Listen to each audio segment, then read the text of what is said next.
Are you dealing with a personal injury? Don't go it alone. Turn to the experienced team at Phillips Law Firm. Their attorneys have helped thousands of clients get the compensation they deserve. Call Phillips Law Firm now. Call 1-800-JUSTICE or visit justiceforyou.com. Hey, it's Mike Hawk. Join me every Thursday at 1 p.m. exclusively on the Odyssey app as we go live with Odyssey. Join in on the action as we cover interesting facts, top 10 lists, and some fun new games. Follow the Men's Room page on the Odyssey app and join in all the fun Thursday afternoons at 1. Unfortunately, what you're about to hear is real. The members of this radio program are simply not that bright, or what some people would call educated. They are merely stupid. They're not trying to offend anyone on purpose. And all have played doctors on TV. You have been warned and are cordially invited to join the party. This is the Men's Room. Forget it, man, and get with the countdown.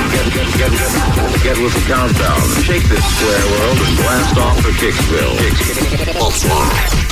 The trippers, the grasshoppers, the hip ones, all gathered in secrecy and flying high as a kite. This is the Men's Room with Miles and Thrill. You know what they say, shake your radio more than 3 times, and you're playing with it. You're listening to the Men's Room. Wow!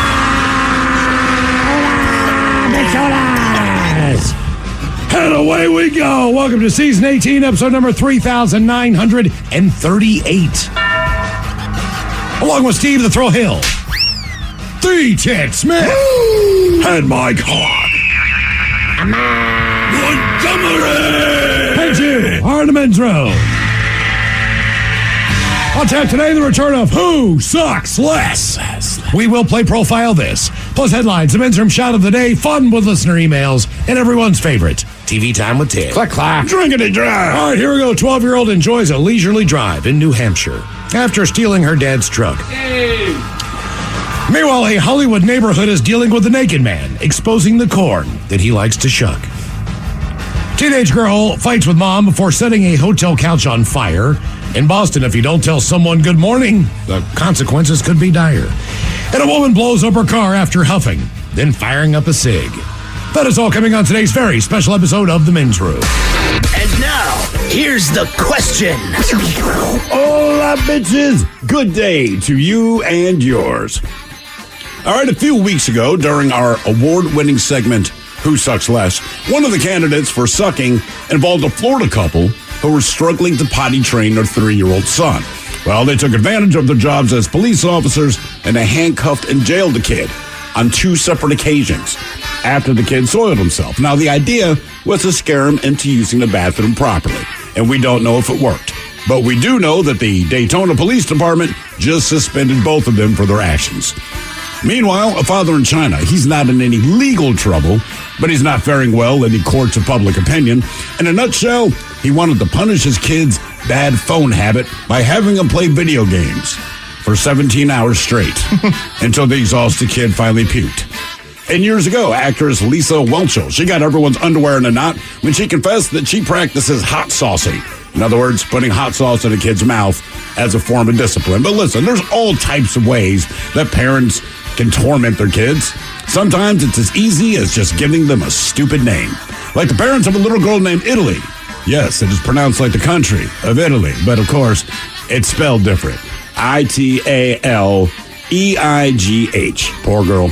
But the truth is, all parents suck sometimes. Some parents suck all the time. I will not ask my kids which one I am, but we will ask you today's question. Who would not win Parent of the Year, and why? Be part of the big show. Call 206-803-ROCK. You can like The Men's Room on Facebook, follow us on Twitter and Instagram at Men's Room Live, and send your emails to the Men's Room at KISW.com. 9.9 KISW. All the Charles, away we go. Welcome to Season 18, episode number 3,938. What a large and in charge program we have for you today. Guaranteed future repeats. Exciting return of Who Sucks Less. Steve, I don't know how you do it. You find people doing messed up things in the news. Yeah. Every week you bring us 3 stories. It's up to us to determine, out of the 3, which one sucks the least. How brutal is this week's Who Sucks Less? It's not the worst, but I'm going to say it's bad. One of the stories our very own Mike Hawk brought to us earlier this week. The other 2 are people that just equally suck. So we put them all together. Like, you all suck. Right. We just want to find out which one of you sucks the least. Okay. And as we do every Monday through Friday, you get more Men's Room exclusively on the Odyssey app with the Men's Room Happy Hour episode number 432. If you don't have the Odyssey app downloaded now, it's absolutely free. Go to the Men's Room page. You'll see all things Men's Room there. Is there a new MegaCast up today there, Ted? There's not, but there's a brand new The Podcast out. The Podcast is out today. And all the other podcasts we have, including the MegaCast, Greatest Story Never Told, all of our daily podcasts, and a whole lot more available, including the Men's Room Radio channel, which was our opportunity to put together our own radio station with our own musical picks on it, which is, listen to it today, man.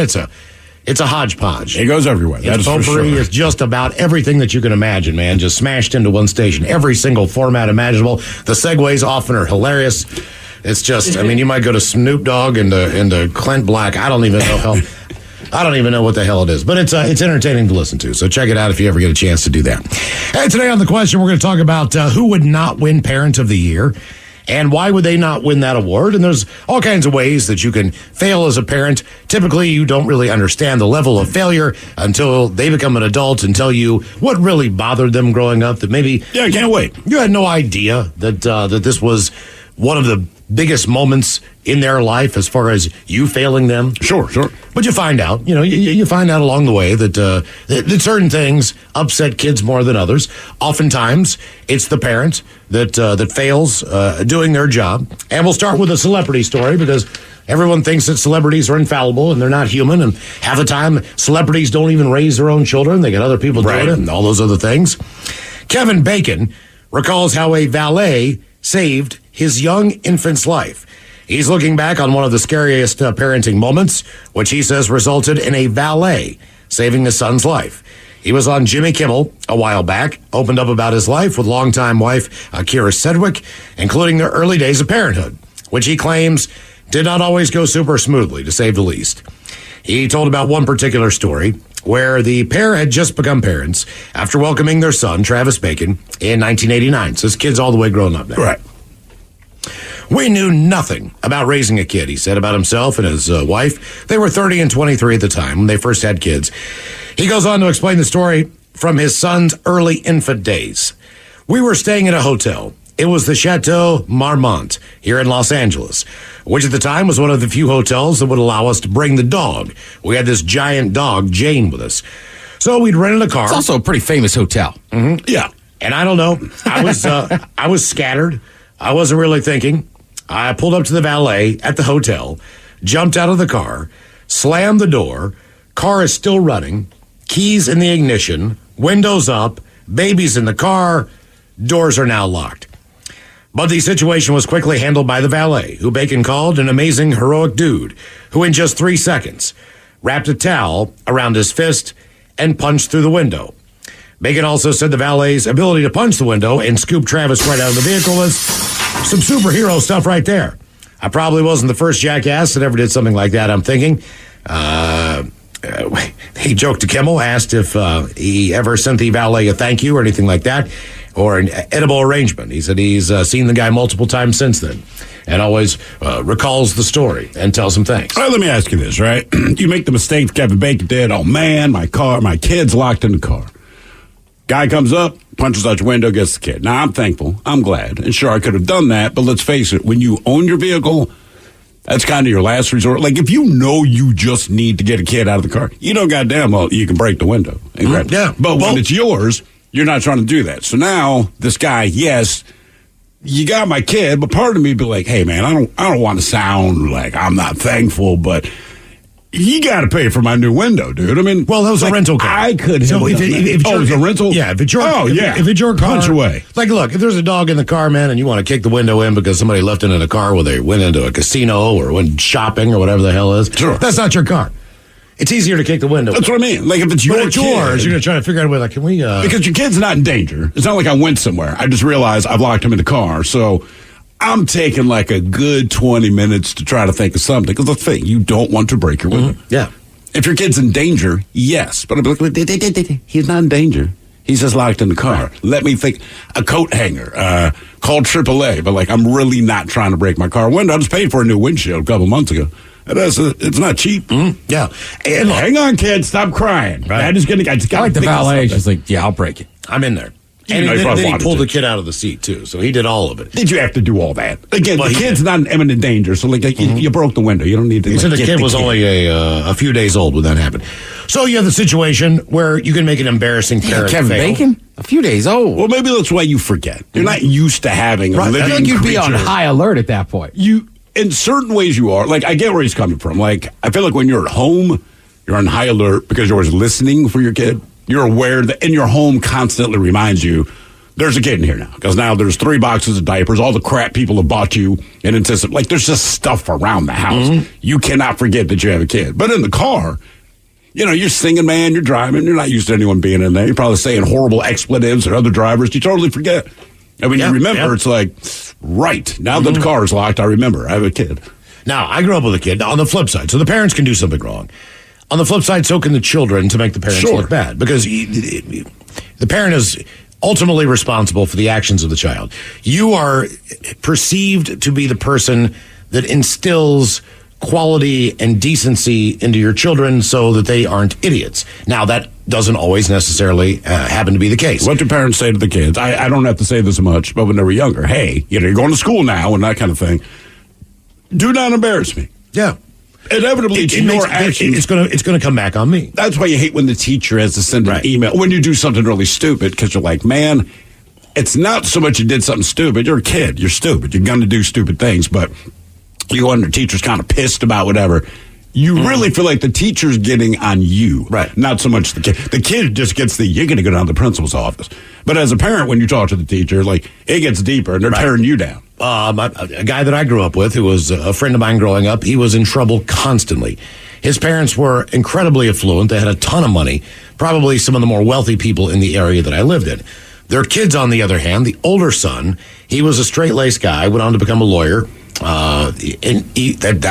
Great schools. He was just that studious kid. Now, the younger brother, who was my age, my friend, he got in a fist fight with his dad when he was 14 years old. He ran away from home and stole his dad's car when he was 16 years old. He threw cinder blocks through the house windows to get in. Jesus.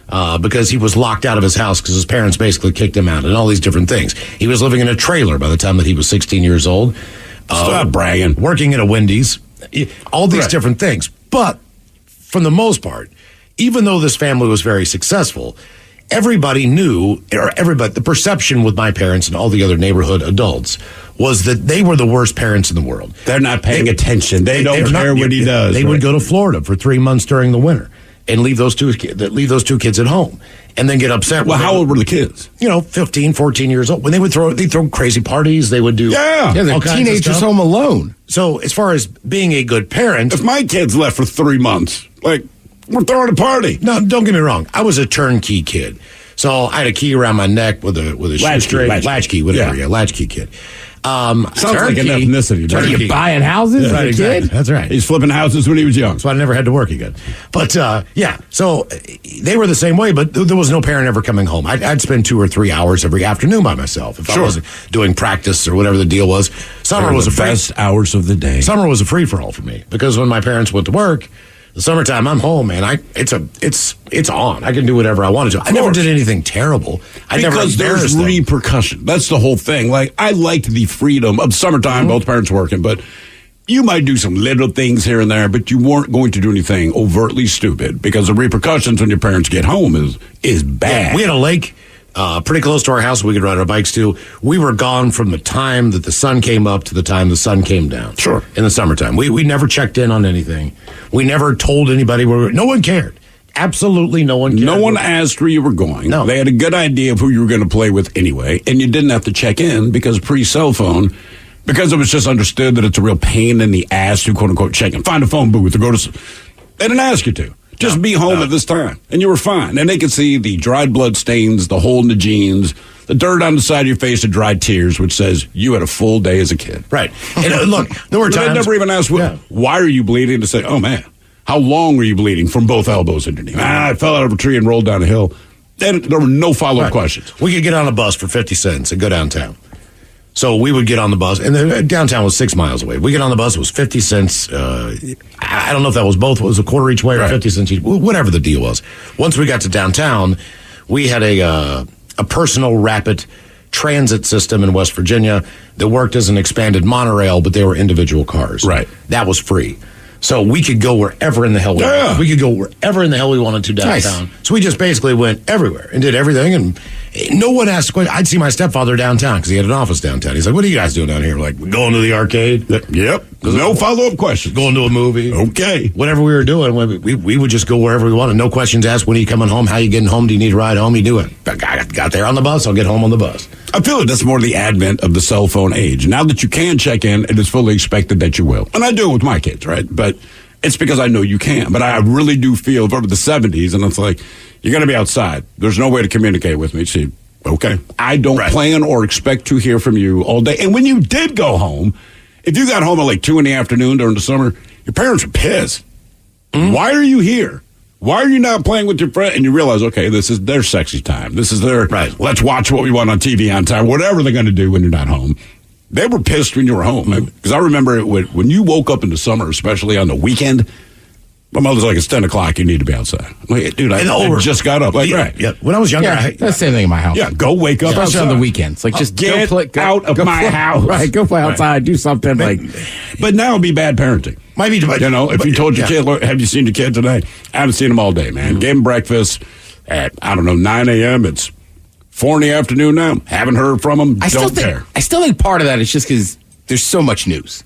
There's a lot of news. There was always evil people. Like, you didn't hear about it constantly, so, like, people weren't as scared. It's not as top of mind. Right, and it's like, I mean, that's what it does. It's fear tactics. And then you're right. Since you have the cell phone, it's easy to be like, just check it. Just check it. And the thing is, statistically, like, kidnappings are the bad things that can happen out there in the world that any parent's going to worry about. Statistically, it hasn't changed since they started keeping track of this stuff.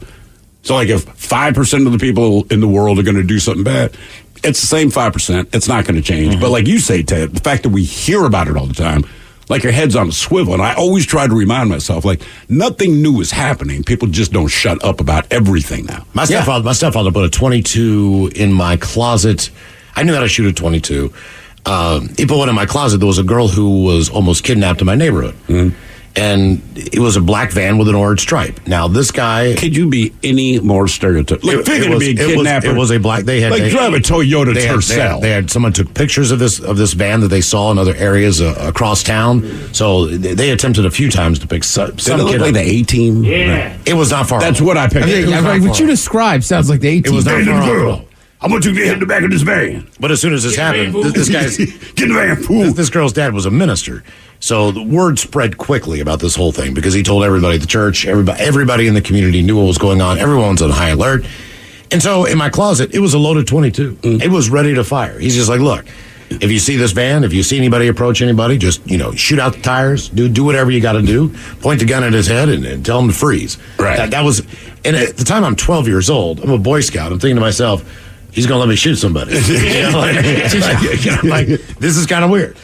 I mean, I would never let my 12-year-old, I would never load a gun and put it in the closet and tell my daughters, hey, look, if anyone ever breaks into this house, you shoot them. Right. Now, that's what I would hope they would do, but I would never put a loaded gun in a 12-year-old's closet and say, like, if somebody comes in the house. I wouldn't recommend leaving a loaded gun anywhere around the house. No, but in my closet. And it was by my Crossman BB gun, and it was by my Daisy BB gun. So I had two BB guns in there, and then leaned up against the corner. Yeah. 22 here. It was like, bold action. Here, take it. I was like, okay, all right, game on. I never fired that gun. I never touched it. But I'm just thinking about that now. How much of a different world we live in. That would be the last thing. I would buy bear mace or bear spray. Or I'd come up with something. Just not a loaded 22 in the closet. But it's West Virginia. Sure. But anywhere rural. Everyone I knew had garage. I mean, if you went into the garage, like every hunting rifle that my buddy's dad had, we knew they were loaded, but we never even touched them. Basically, because the dad said, hey, don't F with these. Like, all right. And frankly, like, where does it never the basketball and skateboards, brother? We know what they are. We understand they're dangerous. I mean, you're taking down deer with them. We understand. Here's a case of a child having a good time. 12-year-old girl allegedly led police on a car chase Tuesday afternoon through several towns in New Hampshire. Patrol officer who was involved in the chase said it was a dangerous situation. Thankfully, no one was hurt. Dashboard camera video taken by the driver trailing just behind the chase shows a white Chevy pickup truck trailed by several police officers, a 12-year-old girl behind the wheel of her father's truck. Not a good look. The driver who took the video... On the other hand, the dad has done a good job of teaching her how to drive. Apparently. They said several points the pickup truck swerved off the road and into oncoming traffic and the oncoming lane. At one point, I saw a pedestrian and my heart skipped. I'm like, this truck, I don't know what's wrong with the driver, but it was everywhere. I just really tried to stay behind it, and I really could see the pickup truck all over the place, which was a little bit scary. Police said that during the chase, their top priority was protecting the other cars on the road. They had a vehicle out ahead of the chase to pull over oncoming traffic. Although the truck was erratic, the police seemed to be dealing with it in a calm way. Eventually threw a spike strip down and popped the truck's tires. Police said then the girl ran into the nearby woods but was quickly taken into custody. They say the chase with a 12-year-old lasted over a half hour. Damn. Thankfully, no one was hurt. She was placed in protective custody and released back to her parents. Which is the worst part for her. Our question, who would not win Parent of the Year and why? 206-803-ROCK. Yeah, this is the Men's Room with Miles and Thrill. Our question, who would not win Parent of the Year and why? 206-803-ROCK. Hello, Chris. Welcome to the Men's Room. Hola. Hola. All right, so I don't think I would be Parent of the Year. Why is that? Last year, my girlfriend, well, now ex-girlfriend, and my kids moved to California, and I left to go back to Washington in October. Was that job related? I'd say it's more couldn't find a job related. Okay, still job related in that sense. What do you do? What is your background that you couldn't find a gig? Most of my background was working like either manufacturing or warehouse work. Okay.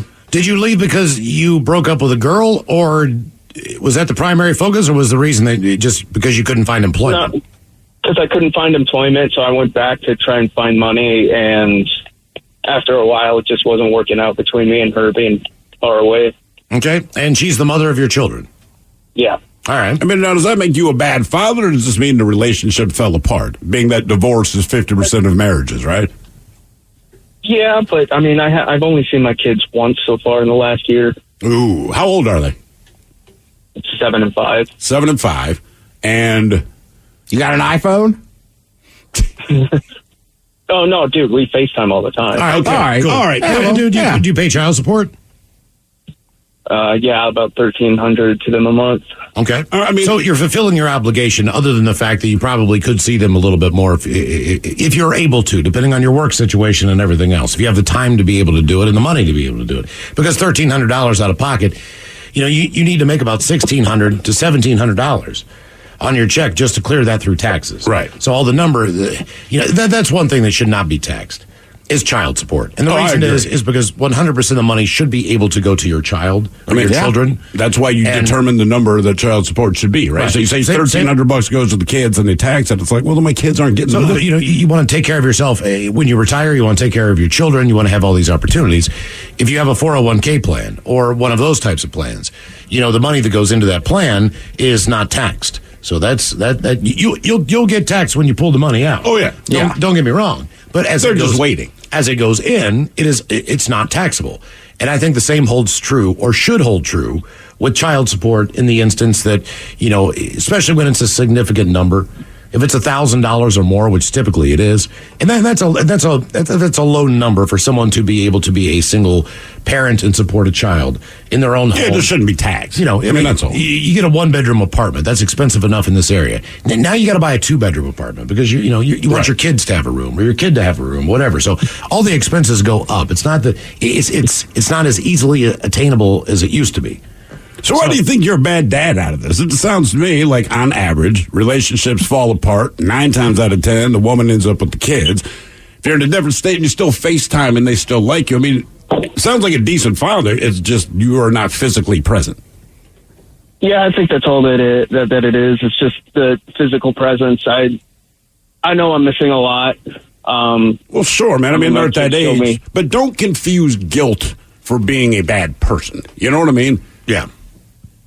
I understand why you feel bad. That's one thing. Sure. I mean, that's explicable. But otherwise, like, it doesn't make you a bad father. Do they live in an area where you can easily fly into and see them? Yeah, ish. I mean, they're out by like the Coachella Valley.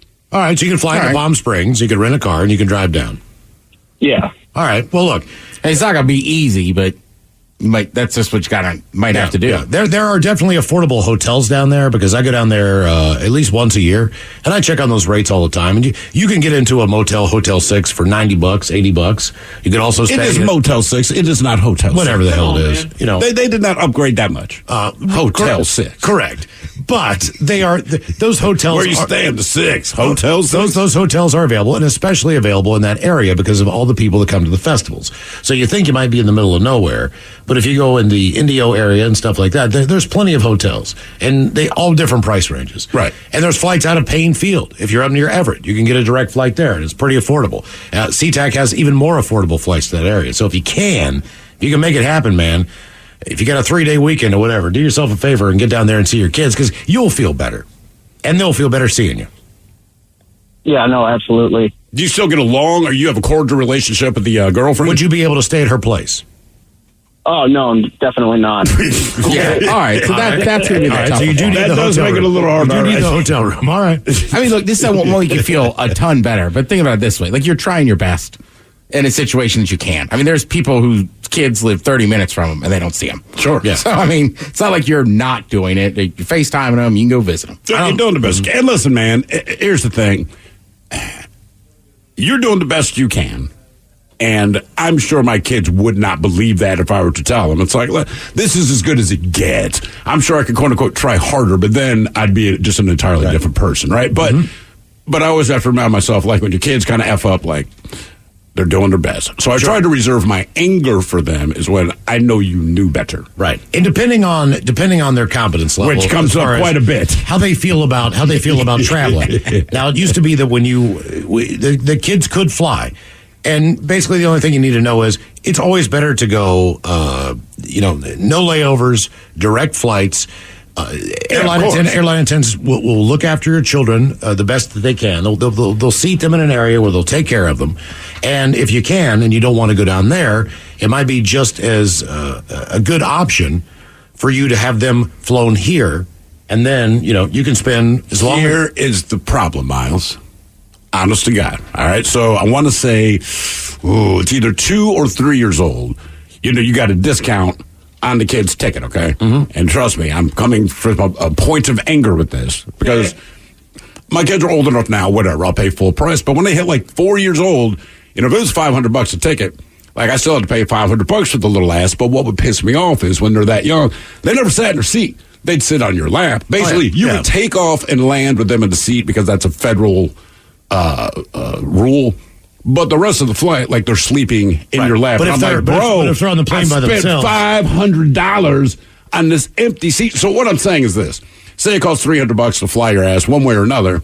He can either spend $600 to fly both of their asses up here or spend $300 on him and stay at your fancy hotel. Then you get 3 hotel rooms or 3 nights in a hotel room. Then you rent a car to be able to drive around. Trust me. Hold on. It's going to be cheaper than $300. Honestly, at 5 and 7, he's just going to have to go down there. I agree. I say 8 and 10. Think about it. Yeah. 5 and 7. Like, you're not too far out. Yeah. 5. And look, I've done it. Like I've sat on a plane before, and the kid next to me was flying alone. That little girl that spilled the soda on you? Oh yeah, started from the jump. She's crying. She was crying because she was scared. She was crying because, as I heard her say, they said I would have a window seat. Are you in the window? Correct. As soon as she hangs up, would you like the window seat? Yeah. And then, she spilled a whole soda on me within, as soon as they started serving the stuff. But like, you don't have to be, like, it's an 8-year-old girl, right? So I'm just, Only it's fine. You, Ted. It's fine. Don't sweat it. You're just here to ruin my flight. You're just going to hit that lottery. Every time. I know. The only thing I did tell her, though, I'd have a window seat. and she keeps buying news. Oh, man. Right. I mean, that's the thing. There is people that would be like, well, I got the window seat. Now, it's like, the girl's crying. Let her have the damn window. Suck it up, kid. Did she look at you and say that, or did she just kind of say it? No, she was like, we hadn't taken off, so she was just on the phone with her mom. So when she hung up, I was just like, she's like, is that okay? Yes. She's like I'm not going to say to the kid, I'd rather have you sit wherever you want. Just don't cry. Ask the man beside you if you can sit in the seat. Was it one of the three she seats? didn't ask. She just was crying. I think the mother just said, well, you have to deal with it. So she hung up. We switched. And then, she spilled stuff. The only thing I told her was that I kind of was annoyed with the flight attendants. Was every time this was years ago, so you could buy like those snack boxes throughout the flight. Well, she just keeps buying them. And a little girl. Yeah, and putting candy in her bag. And finally I said, how much money do you have? She goes, my dad gave me $60.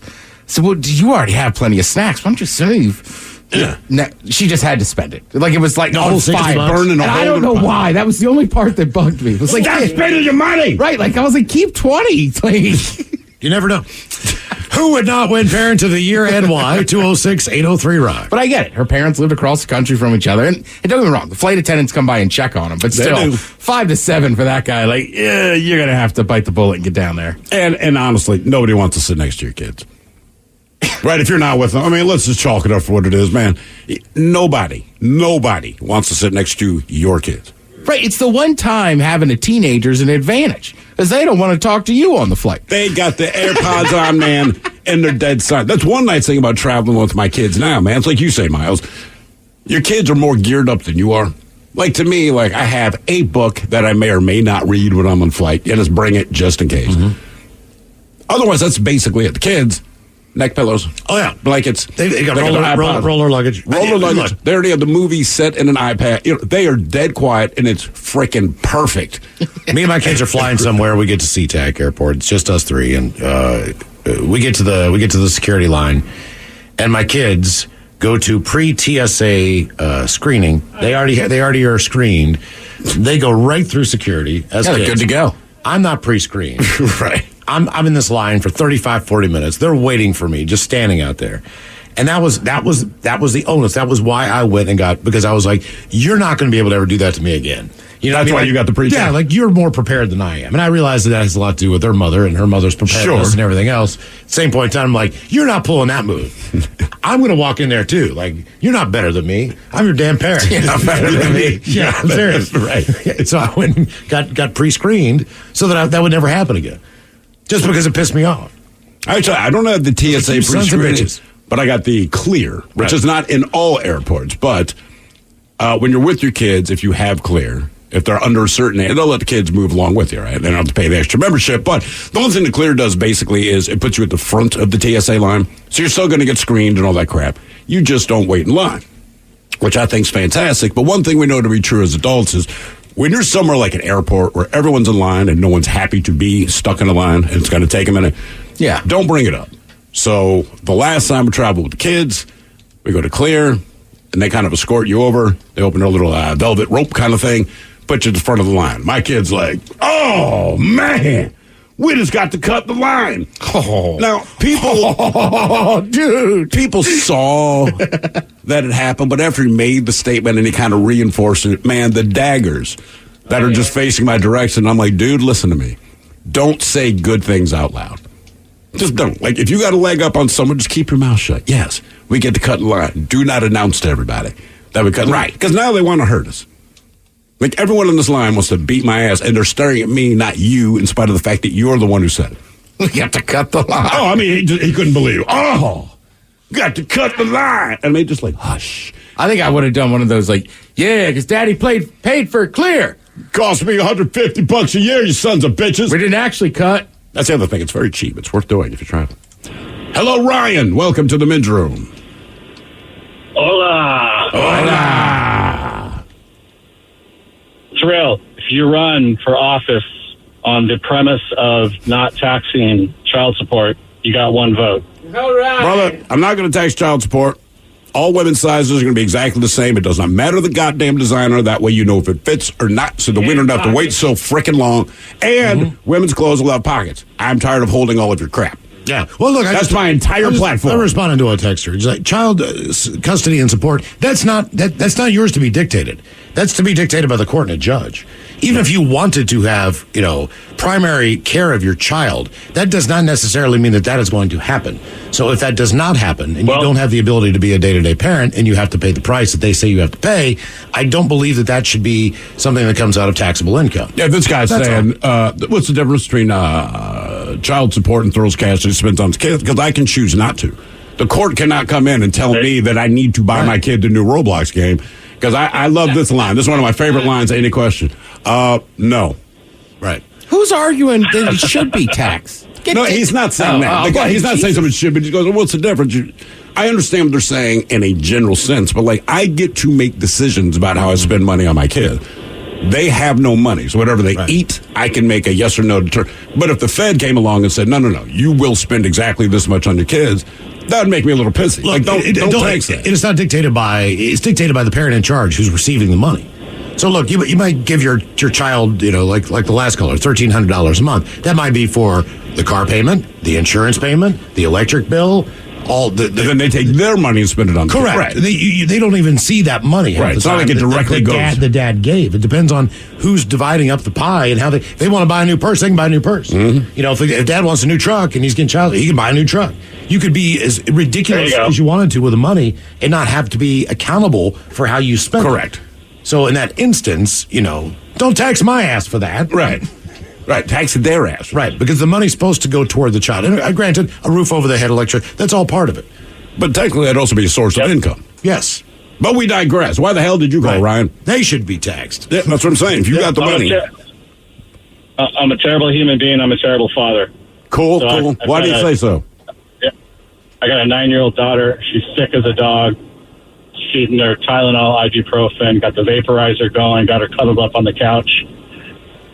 And I'm tired. I'm exhausted. She's like, Dad, I'm not feeling that well again. I look over, and I can see in her eyes she's got the fever. She's probably starting to go up a little bit. She's looking a little peaked. So I get up, and I pour some Tylenol in one of those little shooters, little baby, 5 milligram or whatever, milliliter shooters. Mm-hmm. When I dump the fluid in there, I think, well, this fluid's the wrong color. And I thought, well, I guess I've been doing Tylenol. It's flavored, and ibuprofen's usually white. I walk over and give it to her, and she looks up at me, feeling like just absolute dog, and she says, Dad, are you sure this is the right stuff? It smells kind of different. I said, just take it, honey, come on, you'll feel better. As soon as she takes the shot, I knew exactly what I gave her because she just starts projectile vomiting all over. I gave her the Vicks vapor fluid stuff you put on top of the vaporizer, so it has that menthol. Oh, God. Oh, dude. I'm getting goosebumps right now. I have never felt so low in my entire life. I called poison control. Thank God she had mac and cheese before that, so she had some substance in her stomach. Then I had to wash her for an hour. But worse than that is I had to call my ex-wife and tell her what I did. Did you have to? I was going to say, I have a feeling that there's been some phone calls that I didn't get, probably for pretty good reason. I know that. I'll find out weeks later. How can I put myself in a bad light with someone that hates me already? I know. I'll tell them the truth. Yeah, 9-year-old daughter, though. 9-year-old daughter's going to tell mom everything and anything. That's true. And luckily, she was totally cool with it. She's like, hey, accidents happen. But I had never felt so low in my entire life. And now every time I give my 9-year-old medicine, I always check it twice. Yeah. I mean, look, all you got to do is score up once, and then you start, it doesn't matter what you're doing, you will start, quote unquote, checking your work, as it were. But here's the good news, Ryan. Yeah, maybe you screwed up. You never felt so low in your life. I can promise you it's going to happen 4 more times before she graduates from high school. Well, the fact that, I feel real. There's just little stupid things and it's amazing to me how much guilt I can carry with myself for like 48 hours about something completely benign. The kid doesn't even care anymore, but for some reason you can't get out of your head like this terrible interaction you have with the kid. And it's like you're beating yourself up. And even your kid's like, dude, I seriously do not care. Chill out, man. Dad, go smoke a cigarette and have a shot of Jack. You're stressing me out, man. Yeah, I get it. I haven't done anything that bad.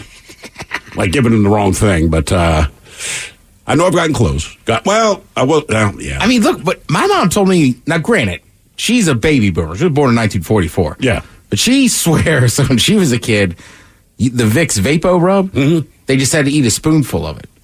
And that's like a gel. We had that. Only my grandmother would do that to us. My parents wouldn't. But my parents were all about the Vicks Vapo Rub. Honestly, I stole it from my mom. I still am. Does it help? If really? I get a cold, you know what I mean? Like I don't know, but I put it on my chest before I go to sleep. I don't know. Like if I had a stuffy nose, I'd always break out the Vicks, and I get it. That's kind of what it's supposed to do, but I don't know that it ever helped. I had one of those Vicks like pens for a while once when I was all stuffed up. Had like a little weight in it, and it had Vapo in it, so you just kind of went. You snorted it? Yeah, and it would clear out your senses. All right. Good times. Sinuses. It didn't get you high. You just snorted it. Boo. Who would not win Parent of the Year and why? 206-803-ROCK. Have you or a loved one been injured in an accident? Are you struggling to recover fair compensation? Look no further. At Phillips Law Firm, the experienced personal injury attorneys will fight for your rights and get you the justice and compensation you deserve. They handle a wide range of cases, including car accidents, slip and falls, medical malpractice, and workplace injuries. Justice is a phone call away, so don't wait. Call today for a free case review. Call 1-800-JUSTICE or visit justiceforyou.com. What's up? It's your boy, The Ted Smith. Thanks for listening to the Men's Room Daily Podcast. Want more? Check out the greatest podcast in all the land, The Podcast. Be sure to subscribe and listen to a brand new episode every Tuesday night. 99.9 KISW. We return to the men's room with Miles and Thrill. Here's a fun one. Hey, neighbor. 16-year-old girl has been arrested after setting a couch on fire at a hotel and causing guests to be evacuated early in the morning following a fight in the hotel room with her mother. Oh, great. Ocala Fire Rescue in Florida, about 80 miles northwest of Orlando, received a call at 3:24 in the morning. Units arrived at the 9-story hotel to find audible and visual alarms, an active sprinkler system. According to the Hotel 6. The Hotel 6, sure. Firefighters encountered, I don't know, man, it's 9 stories. Moderate smoke as they entered the lobby of the hotel, began to make their way down the first floor hallway near the banquet rooms to try to find the source of it. They used thermal imaging cameras, and they located the fire. The sprinkler system was on. Crews used the water can to smother the flames, which consumed a couch and scorched an adjacent wall. Following a brief investigation, the police ended up arresting the 16-year-old girl who was visiting from Peoria, Illinois. She said she allegedly started the fire after fighting with her mom, though authorities did not say what caused the fight and what could have led to her setting the stove on fire in the building because of it. Damage to the hotel is estimated to be just a few $100,000. A bunch of the sprinklers did all the damage. Thankfully, no one was injured, and the hotel guests were able to return to their rooms that same morning. Our question, who would not win Parent of the Year and why? 206-803-ROCK. Here's a quick text that I can relate to. It says, I would not win Parent of the Year because I steal my kids' food and lie about it. Nice. My son's confused on why occasionally McDonald's only gives him a 5-piece nugget Happy Meal instead of 6. Now, I said I will call their boss and make sure it never happens again. I see. Look, ma'am, if my kids, I don't really eat their food much, but my son and I, we sync up a lot on different drinks. So if he's drinking something or I have to pour it for him, I will always grab it from him and chug about a third of it and tell him I'm just checking for poison. Which, when he was much younger, he thought I was an awesome dad. Now he knows that I'm lying, obviously. But he was drinking, it was a root beer. I don't like root beer. He likes root beer. He had a root beer. He cracks it open and says, Dad, do you want to check to see if there's poison in it? I said, what is it? He goes, it's root beer. I said, it's fine. Anything I don't like. I was the poison ice cream patrol. Yeah, exactly. I mean, 4 years old, 3 years old, all the time. Hey, listen, I don't know if you knew this or not, but I need to taste that to make sure that it doesn't have poison in it. That's exactly what I told my kids. I That's fair. But they were just like, you're just drinking my stuff. I said, no, it's because your dad loves you, and I don't want you to die. You should be glad that I'm checking for poison. And so far, so the root beer, it's fine. Not a damn thing wrong with it. Hello, Malcolm. Welcome to the men's room. Hola, bicholas. Hola. How you gentlemen doing today? Doing great. Thank you, man. All right. Yeah, I just got a quick story. So me and the ex, we got 4 kids now, but we just had number 3. And so we just brought my first son home from the hospital, and he had 2 siblings in the house with us, a 5-year-old daughter, his sister, and a 3-year-old daughter. And so my ex was like, you're not gonna get me pregnant again, and she made me wait the whole 2 weeks to get back in there. So get back in there. Yeah, I think it's over a month. Yeah, I was gonna say I thought it was more like 4 to 6 weeks, but okay. All right. Oh, yeah, well, I'm a Scorpio. I think I could only wait for 2 weeks. 2 weeks is where I'm on my way. Yeah, the Scorpios are known for that. Yeah. Okay. Yeah. So yeah, I pressed her into it, but she was like, but you got to use the condom because I guess she's real fertile, and I'm not the best pull-out guy. So anyway, so we get into it, and so the baby sleep in the bed. The kids are, I don't know what they're doing, but we go at it for a while, and it was like a nooner in the middle of the day, and we pass out afterwards, and so I'm laying in the bed, and I use one of those colored condoms. I think it was red or purple or something. All right. And so we just laying there in the bed afterwards, in the glow of it, and I'm asleep, and I just hear the worst noise ever, coming from the side of the bed. It's like that chewing on that plastic in between teeth. It was like waka waka waka waka, and I look over, man, it's my 3-year-old fished the condom out of the garbage can, man, and was just chomping down on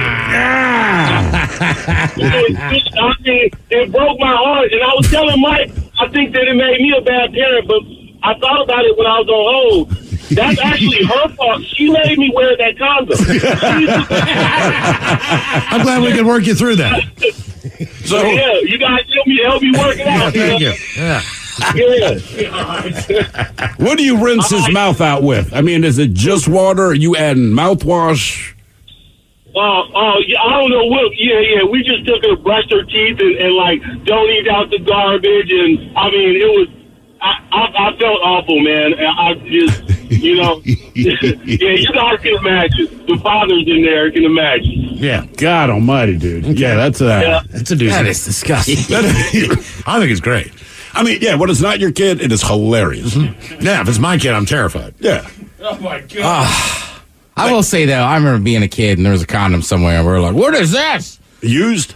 Yeah, but we didn't know what it was. So you tried to blow the balloon up? No, well, somebody stopped us before we even got near it. No! Yeah. Well, we all grew up with a kid that found a cup and thought it was an oxygen mask, right? Mm-hmm. Yeah. They're just huffing it, and you're like, bro, it is not what you think it is. Man, in Little League Baseball, there was one bag that had all the equipment. Mm-hmm. That included the catcher's pad, the catcher's mask, the catcher's shin guards, bats. That was pretty well lit, right? And the cup. If you were switching catchers in the middle of a game, you just reach down in your pants and just hand them the cup. Pull the cup out. Yeah. You give it to your buddy, then he sticks it down his pants. And God forbid there's 3 catchers involved in one game. But if the catcher sometimes is a pitcher, you had to switch positions. So if you're switching up in the middle of a game, there's parents everywhere, younger kids, you just reach down in your pants. You didn't even have a jock strap. You just got that thing loose in there. So you just pulled it out. Here you go, Tom. Thanks, buddy. You couldn't leave my house without wearing a jock strap. Well, not like your dad's thing. Oh, he was militant about it. He wore one when he was swimming. This and that. They just wear one all the time. I mean, not all the time, but if you were going to, if we're going to park shoot hoops, he put on his jock. Who would not win Parent of the Year and why? 206-803-ROCK. You got your jock back, Mike? Got your jock out? Got your jock. Jesus. Got your jock out. I can still hear it. Guess who it is, Ted? James, welcome to the men's room. Got your jock, James. Hola. How's it going, guys? Doing great. So I have a story about, I hate to talk about it because it's been so long, but an ex-girlfriend who had a kid that I was with.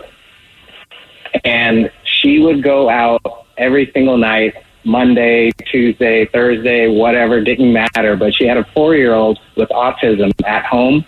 And, of course, with kids, they'll follow you everywhere when they're that young. You go to the bathroom, cop a squat or whatever, they want to be right next to you.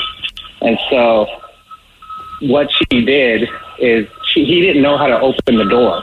And so she would get up in the morning, have to puke, and close the door on him and run into the bathroom and throw up. And he would be banging on the doors crying. And I witnessed this a couple of times, and I wanted to call her a bad mom for it, but I mean, I just don't think she would have won Parent of the Year for that one. How old was she when this was going on? She was 25.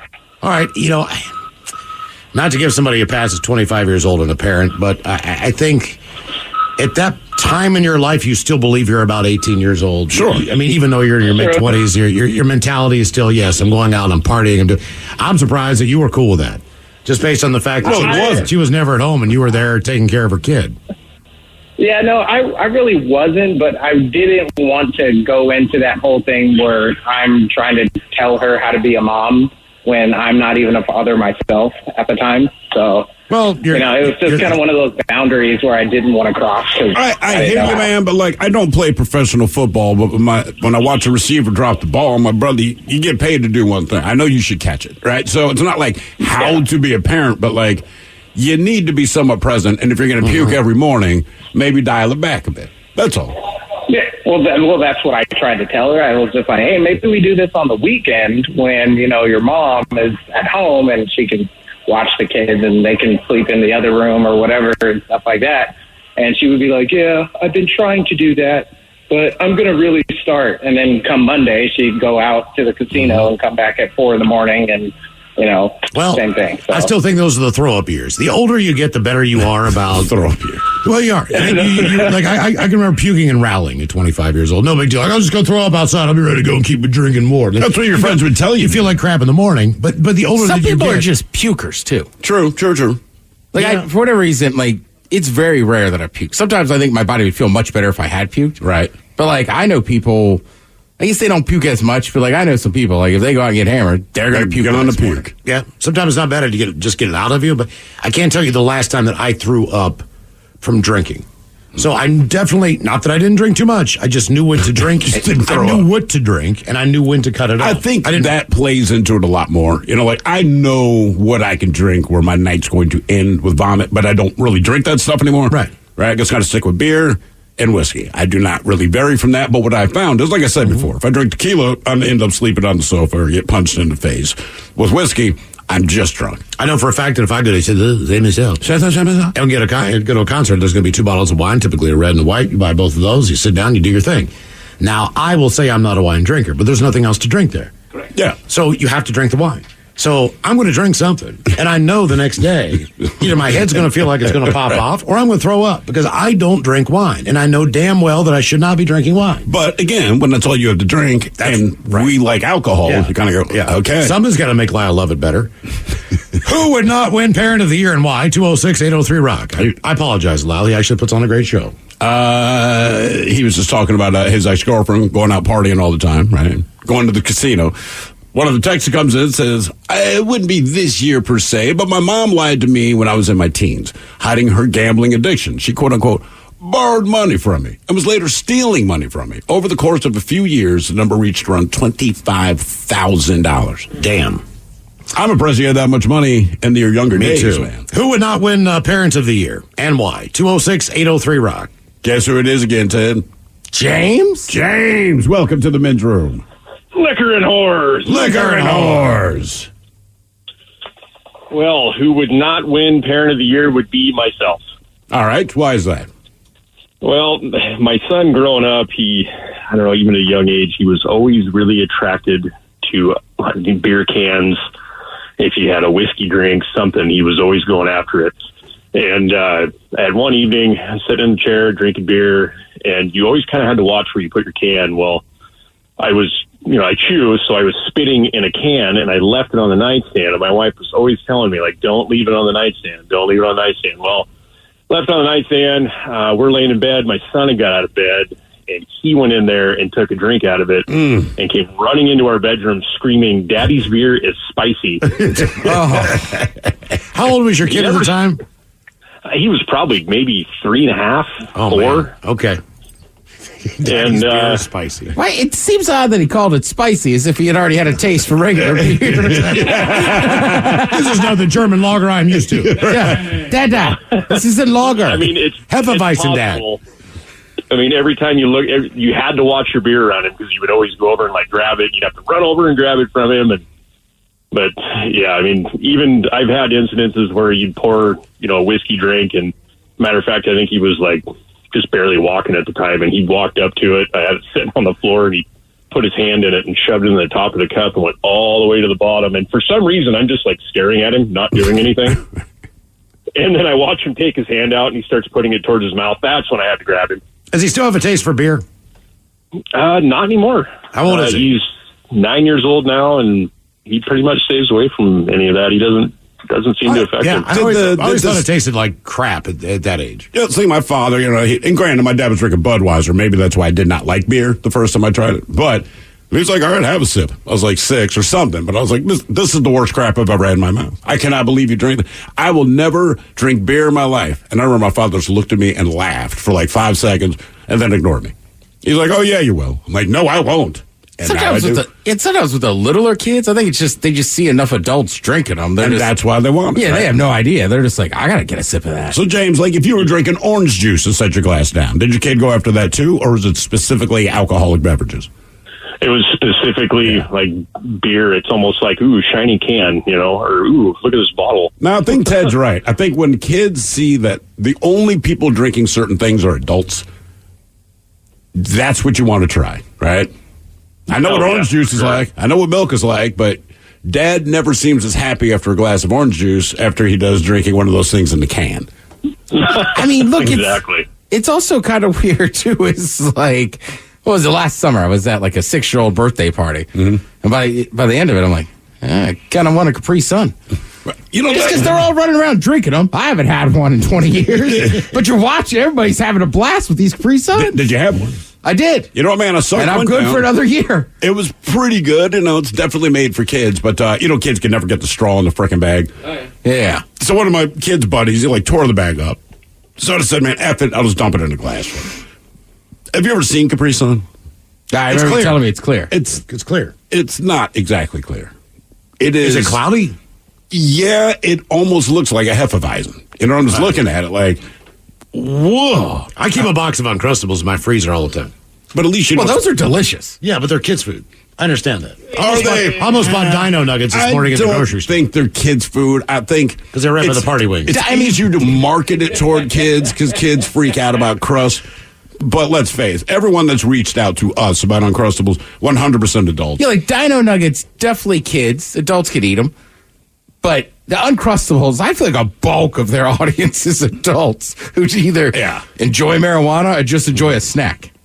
Both, all the above. So, yeah. I think the legalization of weed has probably helped the sales of Uncrustables exponentially. A lot of things. Who would not win Parent of the Year and why? 206-803-ROCK. They got them giant Fruit Loops now, too. Come in.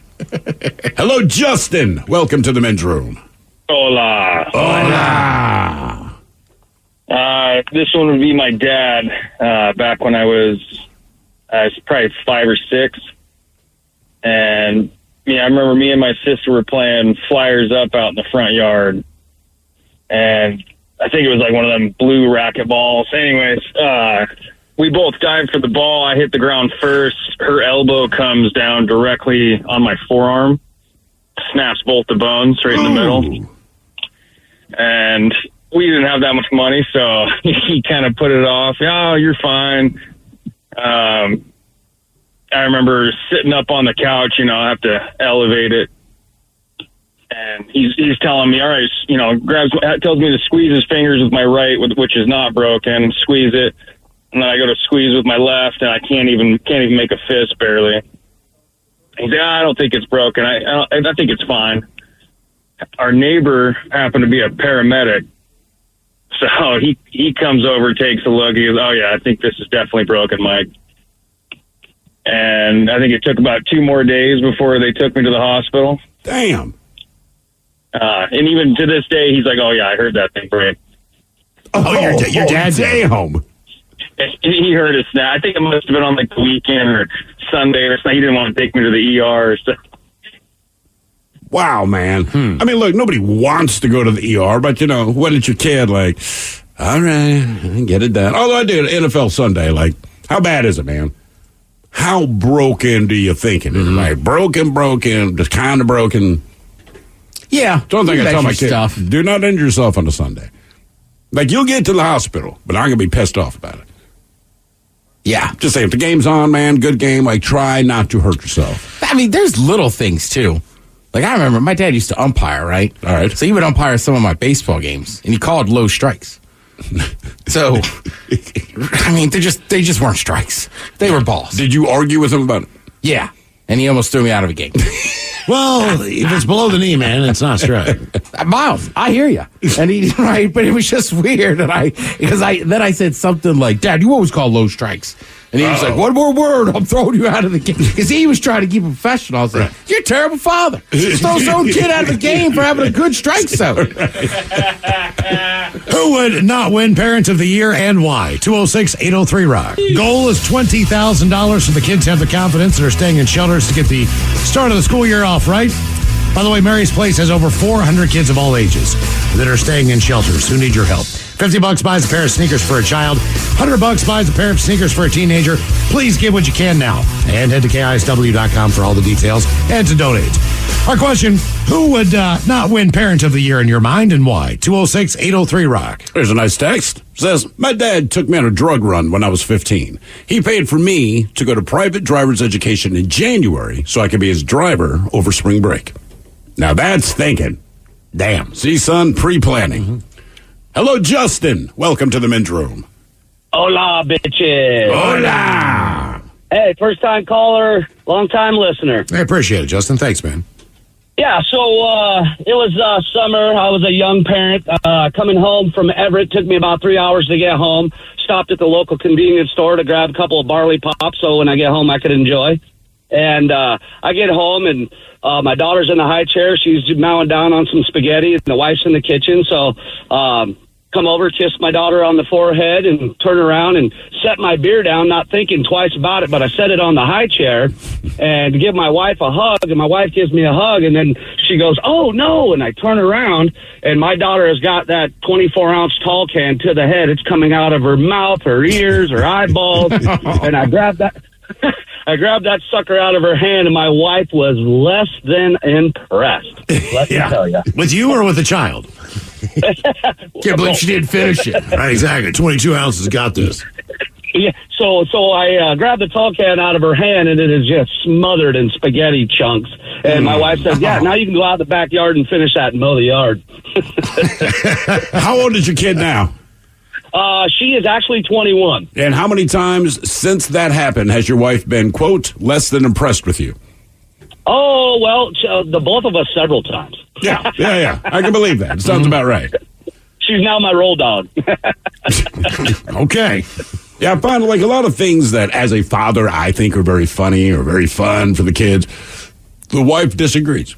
And you don't know at the time, right? You don't know. Like, I thought this would be fun, and the kids seem happy. It's like, right, but that's a bad idea. And the one thing that my kid does all the time now, he just likes to fart at her.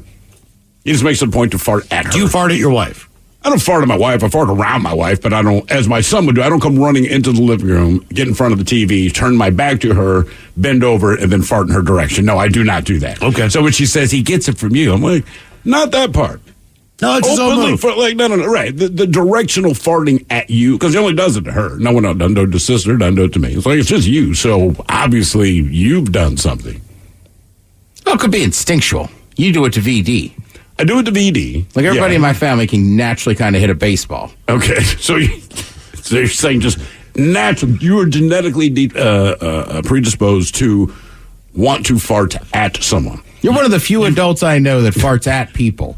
So even though you didn't show him the game, I'm not shocked that your son farts at his mother because he knows she hates it. I fart in your general direction. VD just piped into to back that claim up. Yes, all the damn time is, I believe, what he said. This is true. Look, I admit it, but for whatever reason, it's like yeah, but his son doesn't know that.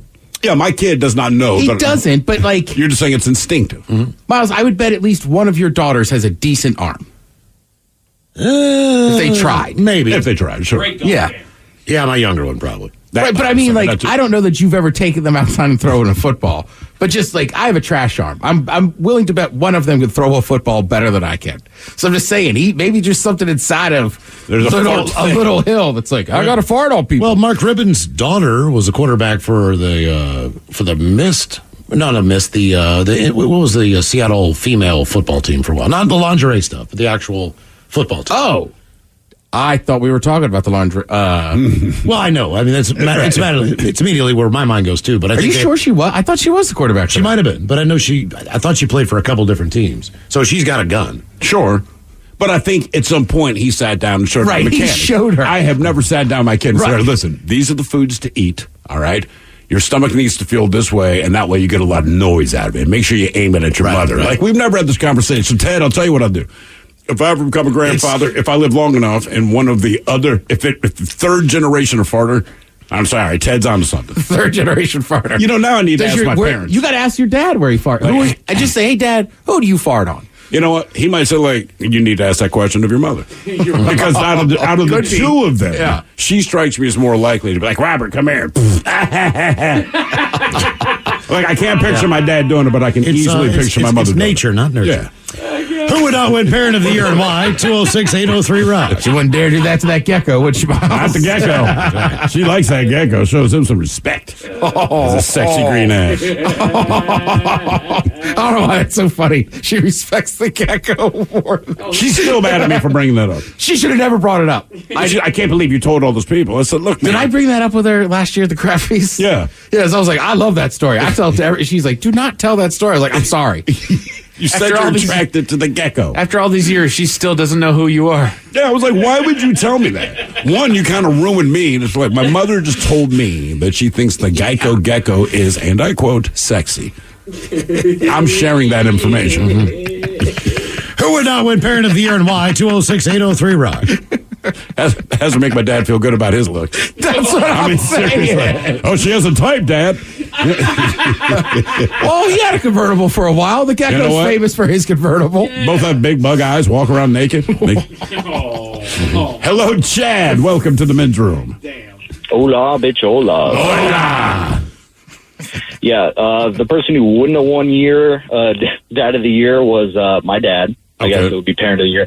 But so he took my brothers and I, in his infinite wisdom, to go hiking the weekend that he had us. When it was pitch blackout is when we got to the actual mountain location.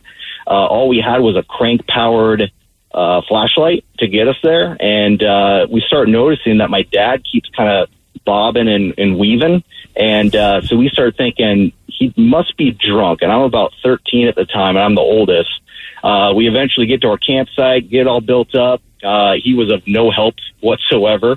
But we got it all put together. And then the next morning we start heading back to the car. I decide to break away from everybody and get to the car first. And I start searching the car looking for how can he be drunk? But I didn't see him drink anything. There was a mug of liquor underneath his driver's seat. And so I end up having my younger brother sit in the back seat of the car just in case, it gets dicey and I got to grab a hold of the wheel. And then also at that time I thought, I've lived a long life. If we end up going over the mountain, over the hill, I'll take the brunt of the blow and I'll at least save my little brothers. I'm hoping that at age 13, every kid has to consider all of these things. So, I mean, was your dad still drunk the next morning? Yeah, he was just, I don't know where he hid whatever he had, a flask or something, but yeah, he's a drinker. He's not anymore, but he put a lot away. What time did you guys hit the trail? Like, I'm thinking when you say it's dark that you're in for a long hike, and he's got you at the trailhead at 5 o'clock or 4:30 in the morning. But you're saying that this is actually at night that he took you out there. Yeah, I think that ideally he wanted us up there when it was still sunlight out, but we probably got on the trail like around 6, maybe 7 o'clock, and it was fall time, so it was dark. And so you guys were just there overnight, and that's it.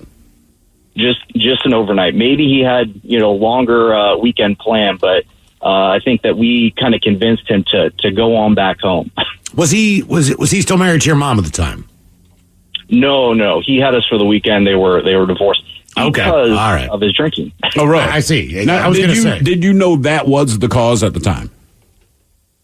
We kind of assumed because he was not walking normal, so we thought that maybe he snuck in some liquor or something. No. I mean, did you know that that's why he and your mom had gotten divorced? Oh yeah. There was a rough car ride home one time after a family get together, and and then that was the whole point of them getting separated. Okay. You raise an interesting question, though. Does any immediate family leave a family gathering in a good mood? In a good mood? I feel like there's a family gathering, so you grab your family, and then they grab their family, and you guys meet up, you do whatever it is you're going to do. Somehow, because families always have some weird ripple of drama somewhere, it seems like at the end of it, when everyone goes their separate ways, like each individual car is hostile about something that happened. I just saw my family for the first time. Granted, it had been a long time, so I think we were all just really appreciative to be able to spend time together. Sure. We all had a blast. It was now, this has not happened with everybody together in probably 10 years. Okay. So there's really no drama involved because I don't get involved in people's business. Yeah, just don't. My kids don't. My family does not get involved in my business. So there's really no conflict. I don't have really. Good. Maybe if it was more day to day, and you have those day to day interactions where. If I had to deal with my family every day, there'd be. Because there's going to be conflict at work. There's going to be conflict at school, family, whatever the deal is. If it's a day to day operation, correct. But in my case, I'm so far away from everything. Everybody's just happy to see each other. I was like, I should actually do this more often. Problem is, you need a wedding or a funeral to get everybody together. Yeah, that won't happen. So it's like, Smith functions are generally pretty fun. It's not like me and my brother have had arguments and stuff. Sure. I think over the years, how should I phrase this? There's certain people in our family, some Smiths, some married in, that are just those people that will put out comments, kind of looking to start something. Right. Whereas, like, I don't know, me and my brother and my cousins was like, I want to go out on the deck, get a beer. Yeah, exactly. Right? Everybody, usually we're having a good time. Do we have enough beer? Right, like, that's a big one. Right. Those are the conversations. Yeah, if somebody puts one of those inflammatory comments out there, half the time anymore, I just go, you're goddamn right. Or, I agree with you. I'm telling you, when you're agreeable, they go, I just learned that from going to bars, right? Because inevitably, they'd be like the drunk daytime drinker. It seems that the daytime drinkers have a lot more opinions than the nighttime drinkers. Oh, yeah. Right? Because you don't even realize how loaded they are by the time you get there. It's like, dude, it's 2 p.m, right? And they're hammered, which is fine. I don't care, but, right, they would go. Typically, there's not as many people in the bar during the day, so they're more apt to talk to you.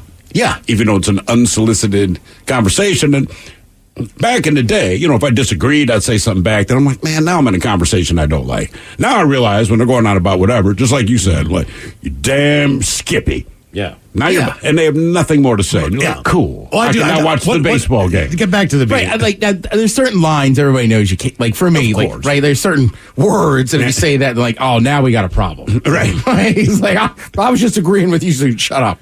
I like being buzzed and hanging out with my nieces.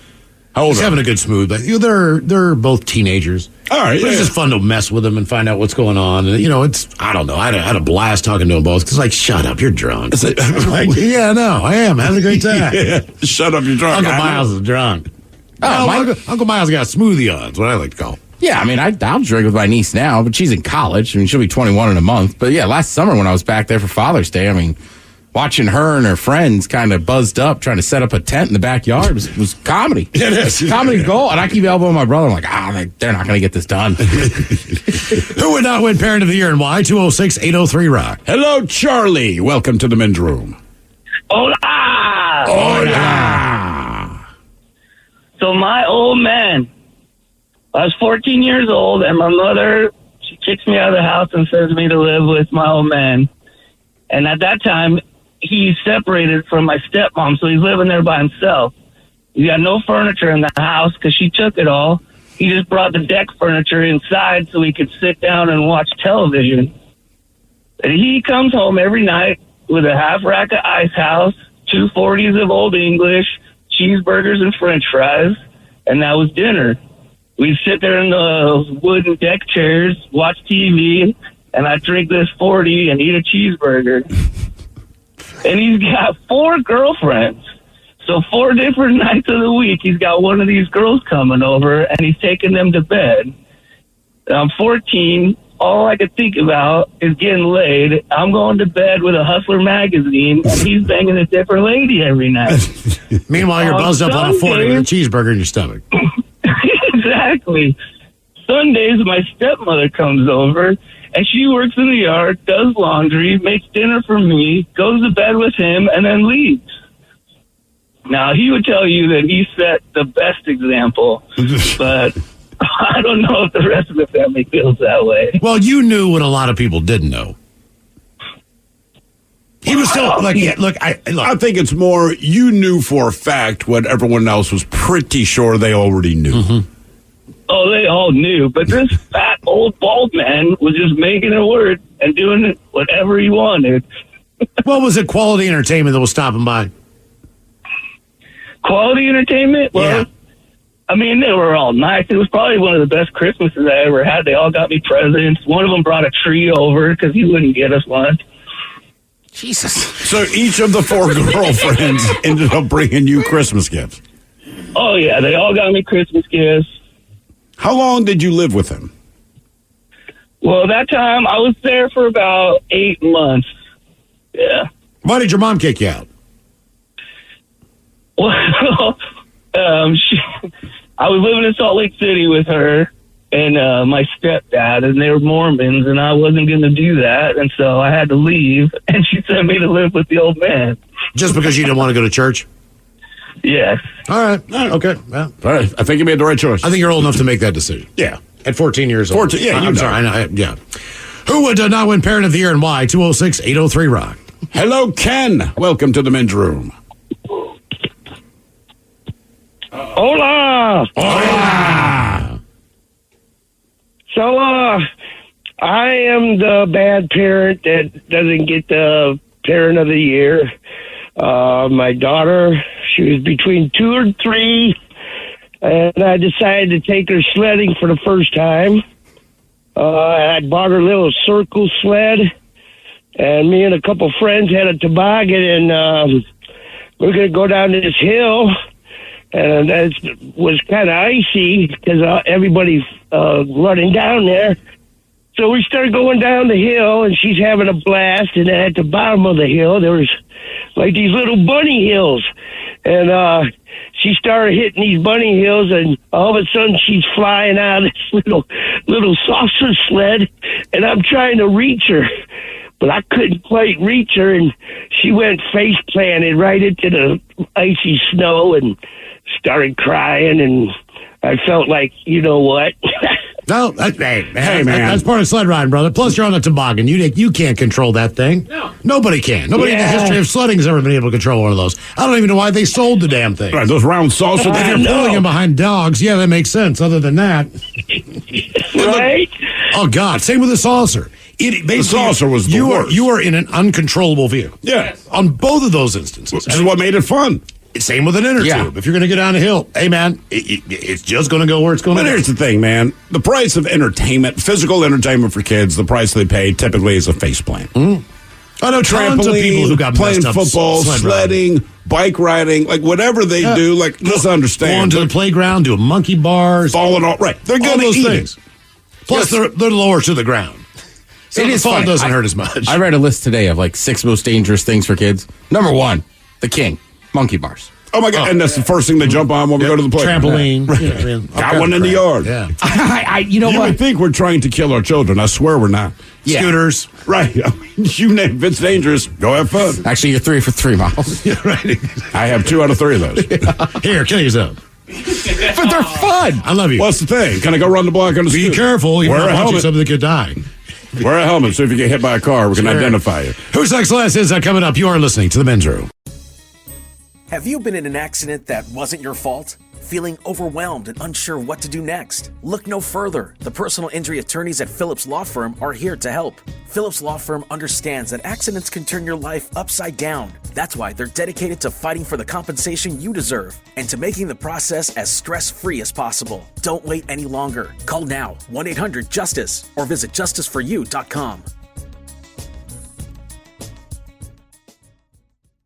What's up? It's your boy, the Ted Smith. Thanks for listening to the Men's Room Daily Podcast. Want more? Check out the greatest podcast in all the land, The Podcast. Be sure to subscribe and listen to a brand new episode every Tuesday night.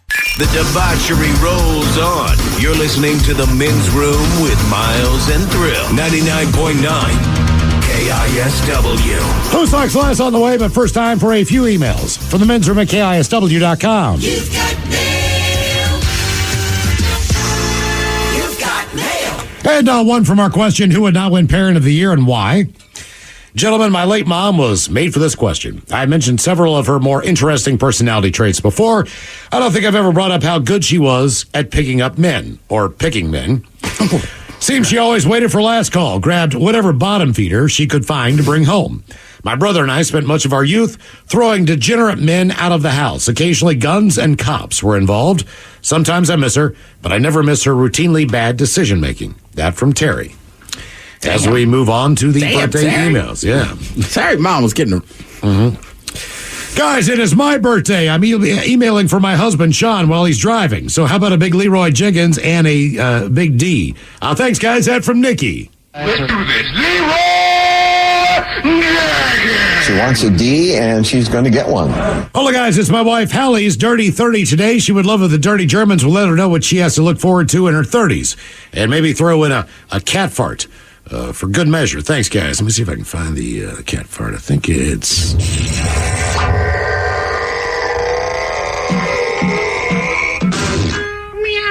I guess one of the farts, too. I did the daily double, but do we have a cat fart in there, Mike? Oh, my gosh. Yeah, you said her name was Hallie. Hallie, yes. Oh, yeah. I thought your parents named you for a white person in Hawaii. Either way, tonight when you're 30s, what you can expect if it's done right, they'll call you Howlin' and Hallie. Yeah, the exciting part is what your 30s is when you start experimenting. So I hope you're into elbow and kneecap play. Yeah. Yeah. Never heard of that. Yeah, because Miles is from the U.S. Yeah. So you haven't evolved to know. What do you do? It's the Yankees here. He doesn't know how to use his elbows. Yeah, it's something you have to see to understand. It's like the Matrix. We can't explain it. Do you think Germans learn Muay Thai to defend ourselves? Hey, guys, today my dad, Michael, is 61 years old. He's a believer in Bigfoot. So can the men's room Bigfoots tell Michael how they can make his birthday extra happy. Love the show. That's from James. First, you can just leave me alone.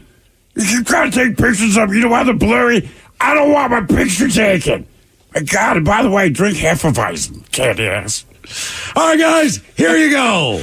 Happy, happy, happy birthday. Happy, happy, happy birthday. Happy, happy, happy birthday to you, to you, to you.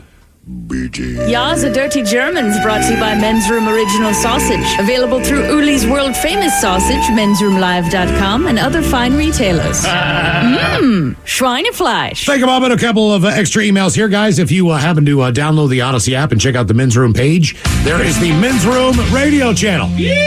First, they said 25 songs you get to pick. Yeah, each. Then we listened to this for 2 weeks, whatever the deal was. We're like, man, we're hearing the same crap over and over. Sounds like regular radio. We need to add more songs. Correct. So they let us add 25 more. So we get to each individually pick 50 songs apiece for our Men's Room radio channel, which is just music, basically. It is, like you said today, man, listening to it in the office, like, I want to say when we first fired it up, Ted, Swedish Mafia was who?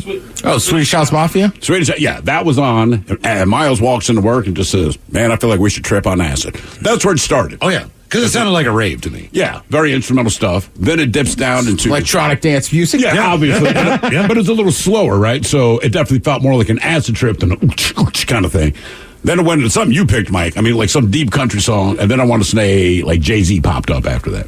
And I'm like, this is weird. It's everywhere. But we haven't really let the cat out of the bag on who picked what, right? No. So we have a couple of listeners out there that give a stab at whether or not the songs that they believe are picked by the certain members of the show.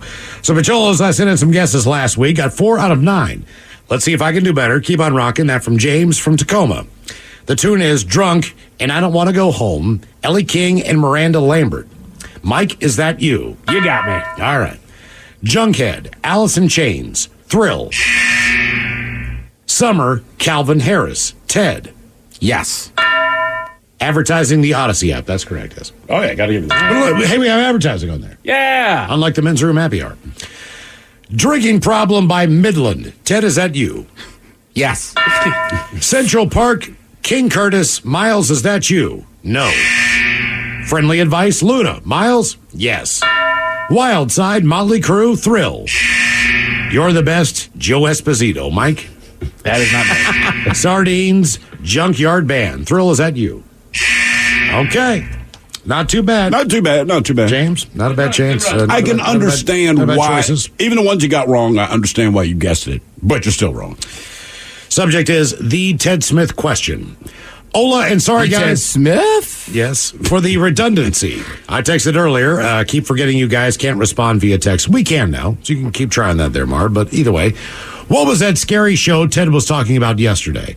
Long version, so I was describing to my gal about the show that Ted was talking about. Couldn't remember the name. The one he was afraid to watch too much because of my nightmares.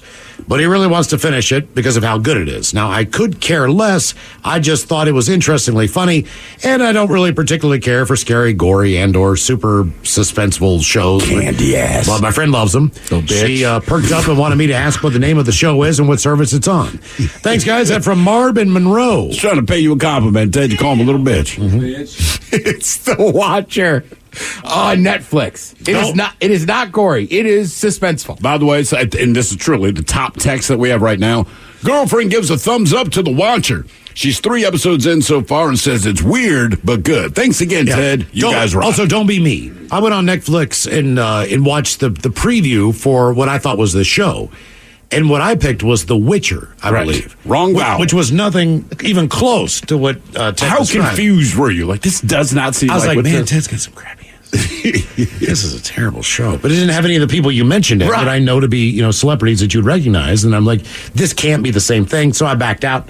I'm like, I'm not watching this crap because I'm pretty sure I'm wrong, but I thought that was the name of the show. It is The Watcher, not The Witcher, which are both available on Netflix. Which is odd. Also, that guy's girlfriend is correct. Weird but good. It's weird. It's good. There's points where you want to punch everybody in that neighborhood. All right. Gentlemen, podcaster here listening to the other show on the Odyssey app there about the Star Wars and Mike's lack of taste. I love Star Wars, so I had to write in. First, I was 9 when I saw episode 1 in 2001. Even then, I felt like Jar Jar Binks was insulting my intelligence. He was. Yeah, he was 9.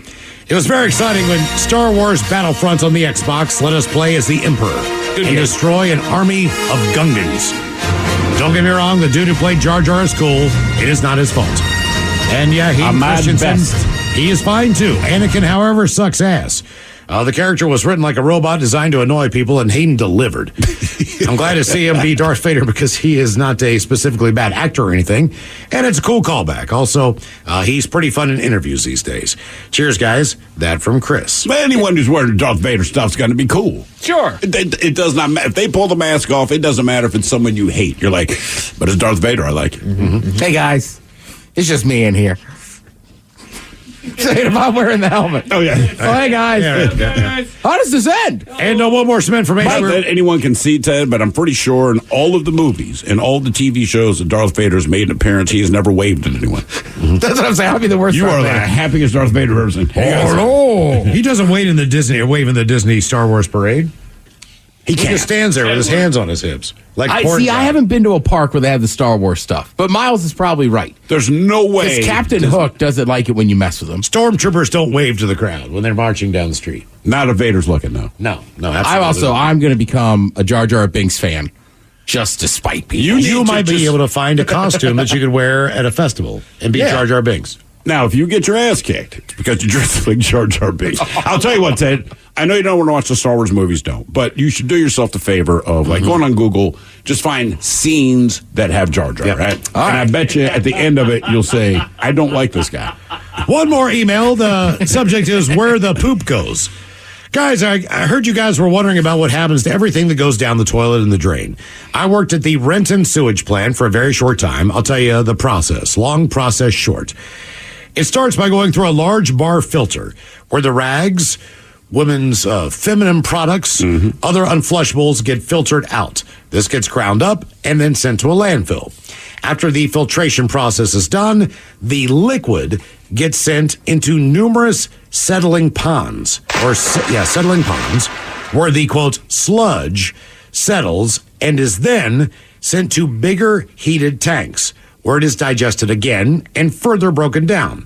The process produces methane, also known as natural gas. Now, the sludge from the heated tanks is then sent to be dewatered, which is exactly what it sounds like. Once almost all water is out of these solids, it is sent back to the trucks, who haul it to eastern Washington to be used as compost for the wheat and hop fields. Oh, nice. The water from the hole then gets heavily bleached, hit with more chemicals to remove the bleach, then sent out to the Sound. Hope that helps, guys. That from Dirty D. Now, the men's room wants to know who sucks last? Yay! Time for Who Sucks Last. Steven Throho, you bring us 3 stories from the news each and every week. They all suck. It is up to us to determine out of the 3 stories which one sucks the least. Now, if you happen to follow KISW on Twitter, the debate is already underway on Who Sucks Less. Yes, indeed. And this week we will offer you a terrible son, a perverted truck driver, and a story that our very own Mike Hawk brought us earlier this week about a terrible landlord. Terrible landlord. But let us start with the son of the year. A man in the United Kingdom has been jailed for draining tens of thousands of dollars from his father's bank account by faking both his and that of his dead mother's voice during phone calls with bank staff. So a police investigation found that during a 14-month period, just months after his mother had passed away, 42-year-old Daniel Cuthbert defrauded his grieving father of more than $70,000 by phoning his parents' bank and posing as both his father and his late mother. Now, audio footage released by police revealed how Cuthbert faked his dead mother's name on at least 9 occasions, and it can be heard correctly answering a number of security questions before requesting that a sum of money be transferred from his parents' account into another account. Cuthbert took all of his father's savings, including his redundancy payout, and also took several loans out in his father's name. Now, according to prosecutors, Daniel Cuthbert's father noticed some suspicious activity when checking his bank account and confronted his son about it, but he was persuaded that Daniel had nothing to do with it. However, the poor man would soon learn that trusting his son would be a very bad decision. A building company called Mr. Cuthbert to inform him that he was going to lose his house due to lack of payments. Well, apparently his son had taken out several loans in his father's name, but never bothered to pay them off, nor did he tell his father about them. So in the face of overwhelming audio evidence against him, Daniel did admit to fraud by false representation, and a judge recently sentenced him to 2 years in jail. Okay. So your mom dies, your father's grieving, and you swindle him out of $70,000. He's also elderly. Right. Now we go to Japan, where a 44-year-old man, he's been arrested and accused of indecent acts after installing several cameras under his truck so that he could drive by young girls and film under their skirts. Now, voyeurism and upskirt photography are apparently so widespread in Japan that they even have a word for them. It looks like chicken, but I believe it's pronounced shikan. Anyway, it describes men who inappropriately try to take pictures under women's skirts without consent. In one of the more bizarre cases of shikan ever reported, a middle-aged man has been arrested for installing at least 4 cameras under his delivery truck so he can slowly drive by skirt-wearing girls and film under the skirts. Now, after discovering the cameras under his truck, police raided the man's home and found over 30 hard drives containing hundreds of the videos. And despite his continued denial of the accusations, authorities found over 1,000 victims on the tapes in his house. Damn. Anyway, he's suspected of having inappropriately filmed young girls in Kyoto and Uji cities between September and December of last year before being reported to authorities by someone that he knew. A woman that he knew, I think, saw one of the videos, reached out to the cops and said, keep an eye on this guy. I have a bad feeling. However, all right. Now, he tried to explain it, saying the only reason he drove at low speeds on narrow residential streets is he was just looking for a place to park so that he could walk his dog. And they said for us to believe that, you'd have to have a dog. Anyway, so that's his... Jesus. Yeah. And then, Mike, I believe you brought us this story just yesterday, but a guy in California, he recently went to Vancouver for a few months to spend time with his family. He's on a 1-year lease, and he kept paying rent. He just locked up his apartment and left town. But when he got back, a bunch of his stuff was missing, including his PlayStation, his computer, and a gun. So he filed a police report. But it turned out there had not been a break-in. His place had been rented out as an Airbnb by his landlord. So he told the landlord he'd be out of town. And that's when the landlord realized they can make a little extra cash by renting the place without telling him. Now they're trying to claim they did nothing wrong and are refusing to pay for the stuff that got stolen. But the guy posted about it on Reddit, where lawyers give out free legal advice. They're all telling him to sue. They say his landlord violated his, quote, reasonable expectation of privacy, so he couldn't get a lot more than just what his old PlayStation was worth. Okay. So those are your three stories. We have the horrible son who defrauded his own father out of $70,000 after his mother died. We have the guy in Japan who drives down residential streets slowly with cameras mounted to a truck so he can get up-skirt shots of girls that are playing outside. And then the landlord rented out his tenant's apartment for an Airbnb. The guy in Japan got arrested, though, correct? He did get arrested, oh yeah. I mean, that's the thing. They got a tip-off from a woman that he knew. The cops raided his house and just found like tons of videos. He's still in denial. Like, hey man, it wasn't me. No, wait, dude, we're in your home looking at your video files, and you don't have a dog, so we know that's not why you were driving down the street looking for a place to walk your dog. Yeah, I mean that's pretty creepy. I would say, I don't know. It's hard to believe somebody like that wouldn't act on it, but there's no evidence that he has. There's no evidence that he's acted. So at least the people didn't know. Right. The landlord in California, that one just drives me insane. I think that one, but I think he sucks the least. See, I think that might suck the worst. And then the guy in the UK is a horrible person to do that, but also I don't know. I think that one sucks the least just because it's within a family. Man, I know I hear what you're saying, but your father's elderly, he lost his wife, and you're taking married to the same woman his entire life. Now the son comes in and tries to take advantage of his dad after his mom passed away. I'm with you. It's a terrible story. Right, you're not defending it. You're just saying you think he sucks the least, right? Right, and I'd have a feeling the guy in the UK, his dad knew. I mean, look, I'm going with the landlord in California, hands down. You think he sucks the least? I think he sucks a lot, but in this case, I think he sucks the least. He's going to get the money back for the Xbox, whatever else was stolen. Obviously, the guy has the opportunity to move away or move out, hopefully. Right. So it's not. Basically, you can break the lease at this point based on the action. I think you can safely do that. Because you were sublet. I mean, he sucks. I just think he sucks that breaks the least. state laws. So you're not allowed to do that unless it's agreed upon. I know, but just the idea of look, I live in an apartment. When the maintenance guy comes in, he leaves a note. I'm like, all right, he's been in here. Yeah, but I haven't left a note. Right. I don't know that I would. It would just be weird knowing people were in my place. In your place. I rent it. Crap, you still have rights. I'm I just think that landlord is the worst. Debate continues on Who Sucks Less if you follow KISW on Twitter. Shot of the Day's coming up. You are listening to The Men's Room. 99.9 KISW. The shenanigans continue. This is The Men's Room with Miles and Thrill. All right, coming up next here, we'll drink and toast with the Shot of the Day. And we do have your headlines on the way at 5:50. But first, quick check out with Mike Hogg and some of the stories and headlines he is not working on. All right, there's a new cookie dough trending that's made with cottage cheese. I can see how that works. I'd try it. I don't think it's just creamy. I know you don't like what it looks like but when you cook it down, it's different. It's great. Yeah, to me, it's the consistency. So once you get done with the lumpy stuff inside, you cook it down. It's like a black bottom that has Philadelphia cream cheese in it. Tell you what, man, I was always skeeved out about cottage cheese when the kids are younger, right? They get cottage cheese. I finally tried some, and I'm like, basically, it tastes like someone pre-chewed fresh mozzarella. Yeah, but it's good. It's like feeding bird feeding her baby. Yeah, basically. We have our birds. I've chewed it. Now you can eat it. I used to use hot sauce. Now I've switched Frank's. Yes. Nice. Now I've switched over to the Old Bay hot sauce and that cottage cheese. Sir. How many bottles of Old Bay hot sauce do you have? Currently one. Oh, then I'm not going to rob your house. That's all right. I got to order some more. How many do you get per order? 3. 3. Okay. Mike's at it. Hey, man, look, we got Grad Fest coming up in September. So I'm going to order some of that in advance. There we go. Good call. Yeah. The in-laws would make a lasagna with cottage cheese. I've had that before, too. It was good. Ended up tasting like SpaghettiOs. It was good. Yeah. Yeah. This tastes like SpaghettiOs. Yeah. Starting in 2024, Americans will need a visa to travel to Europe. I did not know that we didn't need one now. Right? Well, you just need a passport now. Same as your passport. So we need...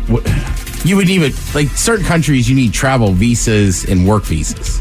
Okay. So right now, we just get to go over there. I think Brazil, you got to have a visa, I think. I'm not sure. Don't quote me on that. Okay. All right. I see the differences. Yeah. I'm not positive what the whole difference is, but... I'm not either. So you have to we'll need a vacation or travel visa. A travel visa, yeah. in addition to a passport, I'm going to assume, but... Yeah, you'll still need your passport. I'm pretty convinced of that. But right. To me, this sounds like another opportunity to make money. Yeah, well, and they said the application fee is $8. So, yeah, they might be making some more money, but it's not going to be that much. Here's the difference. All right. The passport, when we go, they'll accept it, but that's issued by the states. Correct. A visa means, like, if you were going to go back to Germany, Germany has to say, okay, we'll allow you to have you back. International recognition. Yeah. So if you have to apply, do I have to apply to that country? Correct. Their country has to approve your travel. Okay. Well, Ted, while we have you on, and I don't know if you have all the answers to my questions, but I'd like to go overseas or whatever. But so we're going to go to England, right? The football game's coming up. I don't think I'm going this year, which I'm bitterly disappointed. Thank you, City of Seattle, for letting that tree fall in my goddamn yard. But say I was going to go to the London game. I guess I have to apply to what, the English consulate or something? So, yeah. Like, hey, I just want to see a football game for a few days. Sorry we have to go through all this crap, but like, can we do it? Mm-hmm. And then what happens if they say no? Boy, that pissed me off. That would. And you'd be like, what's up, England? Why? I can't come back? You know why? Because I'm having a bad day. I stubbed my toe. I found out my kid. Right. If someone's just having a bad day, like, nah, you can't come. Right. You know what? Screw you. No, not you. There, you yank. That would be funny if they were like, you know what, Mrs. Smith? We saw what you did in the Green Man pub. Denied. Or something. You know, my husband's name was Steve. He's my ex now. No, you can't call him. I don't like the name. Your wife and kids can come, but you can't. You've got a rap sheet as long as your arm from what you did in Germany. We don't want it here. See, that's going to be my problem, all right? So, again, years ago, and I've told this before, don't think about this. My friend worked for the Department of Defense. We dropped her back. She spent the night with us. We dropped her back off at JBLM. All right? You have to run your ID just to get through the gate, which I understand. As soon as they run our IDs, we have to pull over. They got their guns drawn. They're staring down the car. Because a guy with my name, Stephen Hill, supposedly with a V, not a PH, did whatever he did at Ramstein Air Force Base in Germany. Right. All right. When they realized I was not that guy, that's all the information they gave me. And I said, what did the guy do? We're not at liberty to tell you. You just don't go to Ramstein Air Base in Germany. I was like, all right, cool. But if I want to go to Germany, I got to think, if the U.S. is right, like that name, I don't know what this guy did, but the name's out there. So I feel like I'm going to apply to, because we get to go back to Germany, and I'm going to say, no, man, because you did whatever this a-hole did, you can't even step foot in the country. Yeah, we never forget. Yeah, I remember you. Stay out, yeah. 6 in 10 American parents admit that they're on their electronic devices more than their kids. Wait, say that again? 6 in 10 American parents admit that they are on their electronic devices more than their kids. Oh, God, no chance. No. Well, no, what percentage? 6 in 10. So I just 60%. This is the worst. Kids coming down tonight. Both of them. I know how it's going to go. I love being around them. Sure. They will pick a show that they want to watch. Yeah. I sit through the show. As soon as the show starts, they get on their phone. Yes. And their heads are down. And I'm like, why am I the only one watching this show? That I don't want to watch. Yeah, that I did not pick, that you wanted to watch, and now you are submersed in something else. Mm-hmm. My phone's not near me. I'm watching a show that I know nothing about. Maybe I'll like it, maybe I won't. Typically, they're not geared toward me. Yeah. So it's not like my favorite, but I will sit through it with them if they were willing to watch it with me. Well, you need to start turning it off. Like, if you're going to be on your phones, I'm not watching this. I'm watching something else. It's like me, might as well just put on like replay on the Golf Channel. Right. Like, all right, guys, you're going to have your head down the whole time. Why am I making popcorn? Like, why am I doing this stuff? That's just how they watch TV these days. Yeah. Like, I see my niece and nephew do it. I don't. But that's just the generation we're in. It is. And there's a lot of people like, no, I don't think anybody in here is crazy with their phone. Like, you two obviously are not. Don't say it like that. Well, I'm just saying. The look you just gave me. You make your thoughts on phones known. But I'm like, yeah, like if I'm watching something, I'm generally not on it. But like, yeah, there's a lot of people, they just scroll through their phone constantly. So that stat doesn't surprise me. Mustard-flavored Skittles are a thing now. No, they're It's not. got to taste better than Skittles. Hey. Wow, they taste terrible. Easy. Skittles are horrible. I don't like Skittles, but I don't think they taste terrible. Well, I'm just not a fruit they taste like candy artificial. guy. Yeah, artificial fruit flavor. You are out of That's order, my sir. favorite kind of fruit mustard flavor. is a real thing. Wear that. So sugar. Okay, so like the mustard flavored Snyder's pretzels. That's a honey mustard. You guys are sugar guys. I'm not a sugar guy. You know what? I'm not much of a sugar guy, but Skittles was my jam forever. So Easy. Yeah. My son is all about Skittles, man. I'm Dude, they're the best. Because him and my daughter, like, Halloween night is so great between the two of them, right? Because they sit down at the dining room table. Yeah. And my daughter wants chocolate. My son, he likes chocolate, but he will trade away all of his chocolate to get all of her Skittles. Yeah. You've never, or the fruit-flavored Lifesavers. He's the fruit guy with his mom. Me and my daughter are about the chocolate. We used to play poker with Skittles when I was in Boy Scouts. We go to summer camp and everybody brings Skittles and we play poker. You get a merit badge for Your dentist thanks you. That's right. Yeah, when I was a manager for the basketball team, we traveled. We would play poker with like candy and stuff. Yeah, too. that all got put to a stop when one kid came to summer camp with a stomach flu, and we spread it around the campsite because he was just playing poker, and we're all eating our Skittles while we're playing, and he's just handling them all. He didn't. He knew he had the doggone stomach flu. Didn't tell any of us, and then our entire campsite was just. I'll try those Skittles. Those I love mustard. I will too. That much? Yes, I did a shot of mustard last night as I was looking for something in my fridge. A shot? Yeah, just little Frenchies to the mouth. Just straight French's yellow. Easy, man. Now, I've had some, we got like some kind of honey mustard from the market. Yeah. So it's like homemade. I'm sure some guy's sweat is in it. It was good where, same thing, fridge is open. I dip my finger in it. Yeah. I'm taking that. But just straight yellow mustard, that's too much. Oh, yeah, it's got that That's tang. the moonshine of mustard. I love it. I feel like everybody in this room enjoys being a man, but you know what? There are some things that's Damn not right, quite Mike. there are downsides to being men, too. So let's just get into it. The Men's Room Top 10. The Men's Room Top 10. 10 things men hate about being a man, but won't say out loud. I will.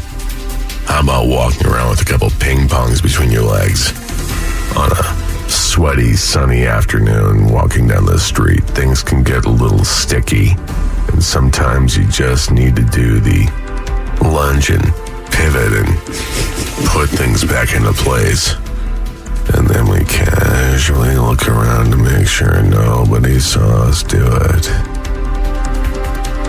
I already saw you do it. It's 85 degrees and you're wearing jeans and boots, dude. Probably have wool socks on. I'm not sure. I wouldn't be shocked. I mean, dude, you've got to know your environment, know your surroundings. Man, he's Chicago. Know your He's situation. ready for a cold front at any moment. I dress for work boots and jeans and a flannel. That's what work attire is. Where are you from, Alaska? Damn, man. Okay, you work inside, dude. Be different if you're like laying pipe or. I don't know what goes on when he goes home. I don't either. My God, man, he probably puts on a suit. Everything must be long sleeved. I must protect my skin. That's why I have this beard that no one can see my face. You're geared hot, dude. Damn, Miles. No, I'm not. That's not a criticism. Jeez Whiz, man, you got to air yourself out a little bit. Oh, God. Whew. Things that men hate about being a man but won't say it out loud. I don't agree with everything on this list, but assuming that we're angry or in a bad mood, so just because we're in our own headspace in that moment and not thinking about anything or anyone, just you and your thoughts, no emotions, just neutral content, that all comes crumbling down with a stupid comment like, why do you always have a serious look on your face? I'm not thinking about anything. I don't have that. You know, like women get mad if someone says smile. Yeah. Steve gets the opposite. What's that? Why do you look like you're miserable all the time? You gotta smile more, man. Because I hate things. You look frumpy. Angry. I would describe him as looking angry. I don't know that I'd describe Steven Thorhill as looking frumpy. Not frumpy as far as his dress. Frumpy as far as What did the security guard tell you? You look mad all the time, man. Oh, yeah. That's our deal. I am. I mean, that's it. You know why I look pissed off? Because I probably am. Unable to take part in female-dominated hobbies. I fully disagree with that. Dude, if you want to get into a female-dominated hobby, whatever your hobby is. What's a female-dominated hobby? I don't even know. Cross-stitch? There you go. Right, you like what you like. Now, I'm not into that, but I like what I like. No, I will it's say, just catching heat from other people. Sure. Dudes. Yeah, other dudes. Right. Yeah, right. Look, and I'm guilty of it. I do it to people all the time. I absolutely would do that. But now, you know look, what? I understand and I believe wholeheartedly you should follow your own passions, but it does not mean I'm not going to make fun of you. Correct. I support you, but I'm going to insult you. I like doing pencil sketches of unicorns, but Right. And you know what? I'm all for being made fun of in jest, but it needs to be done in the right setting, in the right tenor, with the right people. No rando can just see me cross-stitching and say, Dave! Like, stab him with a needle. Exactly. You're going down, man. Taken down by a cross stick. You're going down. Yeah. You want a Zima too? I like Zimas. I made a tourniquet out of this yarn. You gonna have a tea party later? You know me. I am unabashed Team White Claws. Yeah. Any hard seltzer. But I still catch crap for it all the time. Oh, God, Even yeah. randos at bars. It's like, easy, fella. Yeah. The fact that you can't be friends with women without people assuming that you want to sleep with them. I don't care what people assume, and they might be right. Right. That's like, I don't care. It doesn't But matter. I do want to sleep with them. Yeah. Actually, I want to sleep with her friend, not her. And you know, Her friend's hot. Me and Karen, just friends. Her friend is hot. I'm not putting all this work in for nothing. Right. You're just trying to sleep with her. I am not trying to sleep with her. I wouldn't be upset if it happened, though. Yeah, I'm not trying. Yeah. But if it happens. I only have like one or two single female friends.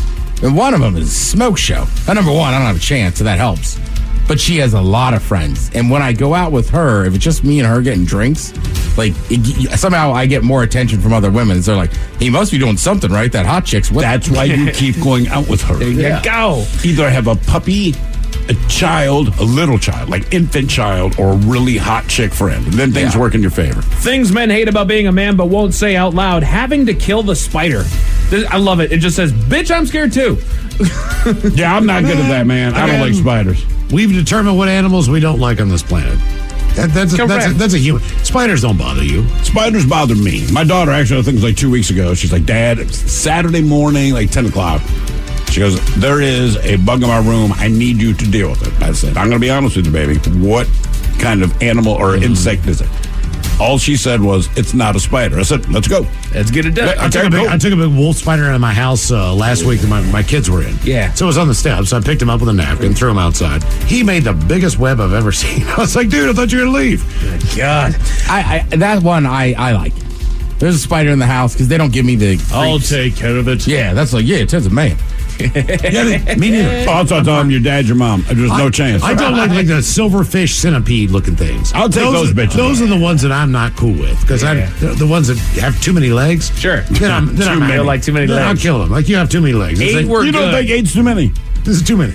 Insects even said, we'll stop at 6. I go 12. 12 to 13 legs, I'm out. 13. Automatic assumption that they know about mechanics, carpentry, and do-it-yourself. And I didn't say you're wrong. I mean, I know what I know, but it's limited. Sure, but we're just kind of expected to know how to fix things up around the house, which I have a rudimentary knowledge, but we still need to hire somebody. Yep. Baldness comes up on the list, which Miles complains about all the doggone time. Only one in this studio. Mm-hmm.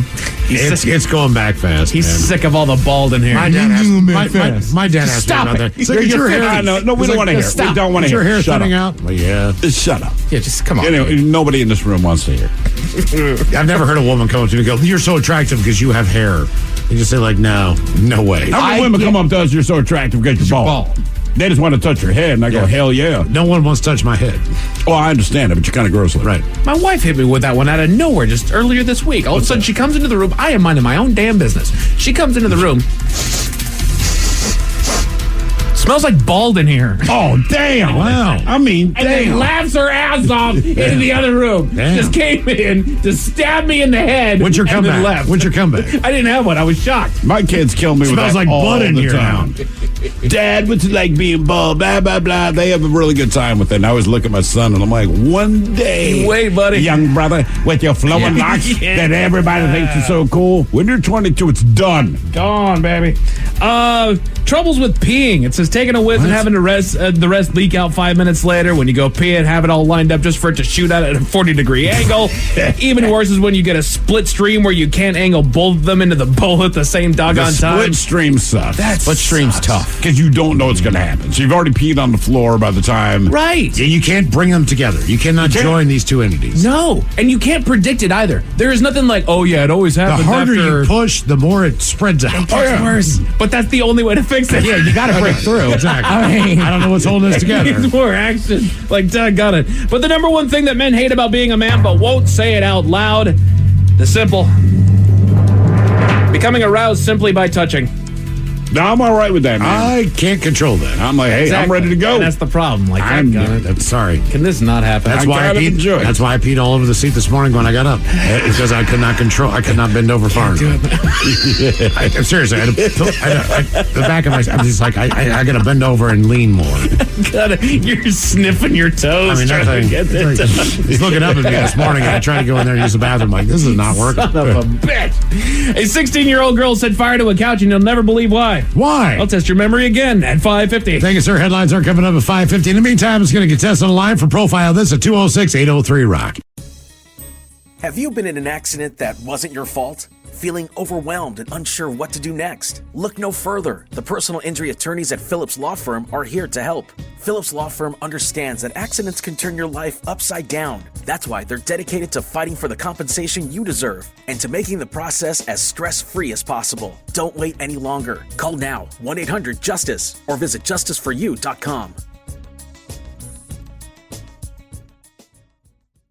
Hey, it's Mike Hawk. Join me every Thursday at 1 p.m. exclusively on the Odyssey app as we go live with Odyssey. Join in on the action as we cover interesting facts, top 10 lists, and some fun new games. Follow the Men's Room page on the Odyssey app and join in all the fun Thursday afternoons at 1. Harder than minutes, drinking time. Somebody out there deserves to be recognized.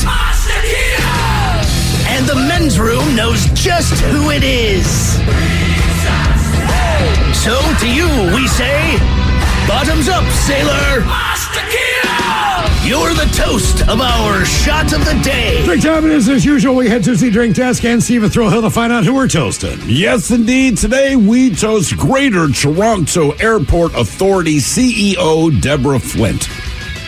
Now, as the story goes, airlines, thus air travel, is in a state of disarray, right? Extraordinarily high rates of delays and cancellations. At this point, it's just commonplace. Well, Deborah recently tried to convince the press that her city's Pearson International Airport was somehow bucking the trend. Quick side note for Rush fans, Pearson International Airport, I believe its airport designation is YYZ, which is why the Rush song, the instrumental, is Toronto. YYZ. Toronto, that is correct. Yep. Small note. Anyway, she was doing a press conference explaining, hey, man, even though all this crap goes on around the world, not our problem. Quote, we've seen almost a doubling in terms of improvement on-time performance since last year. We see the great results that have come from that. Now, however, mid-sentence, a CTV News cameraman decided to pan up to the schedule board behind her, she's talking, and the board is completely riddled with delays and cancellations. As she's saying, what a great job. So was she just lying?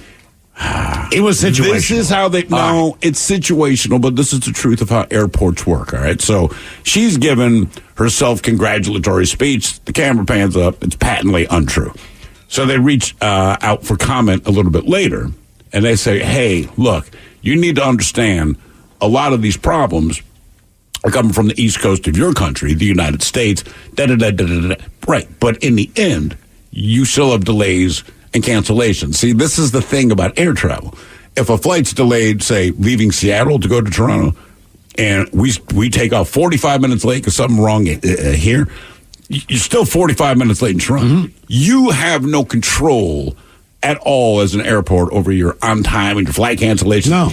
If two airlines go down because of something, it affects every airport in the world based on air traffic. It's just, not most people don't think of it that way, but she's espousing all of her BS. I was like, the camera panned up like cancellation. Also, most went to Nova Scotia. So like all these torrential rains, there's a lot more involved in that. Sure. It just was timing. By the way, she was hot. She was hot, but she's also wrong. So I'm trying to prove her right. Oh, she's not. So we pour this booze and we drink this booze because we think it's yummy. Yummy! So over the tongue and down the throat to party in our tummies. Down the hola bichola. The Men's Room presents Profile This. And Steve Thrill Hill, could you please tell everyone how Profile This is played? A short can, Miles. It's a simple game where we share with you a real-life news story, something that happened right here on planet Earth. And as you listen to the story, based on the stereotypes you believe to be true of people and the decisions that people make, we'll ask you what it is you think makes the story a story. Hello, Jeff. Welcome to the Men's Room. Hola, bitches. Hola. All right, Hefe, you understand how this here game is played? Yes, sir, I do. Fantastic. Today, you have your choice of one of 3 stories. Today, we offer you the wonderful world of drugs. We have Bite Me. In other words, what did someone find in their food? And finally, for today, we have Animalized This, where you guess the animal responsible for causing the problem. You know what? I'm thinking about a little Bite Me today, boys.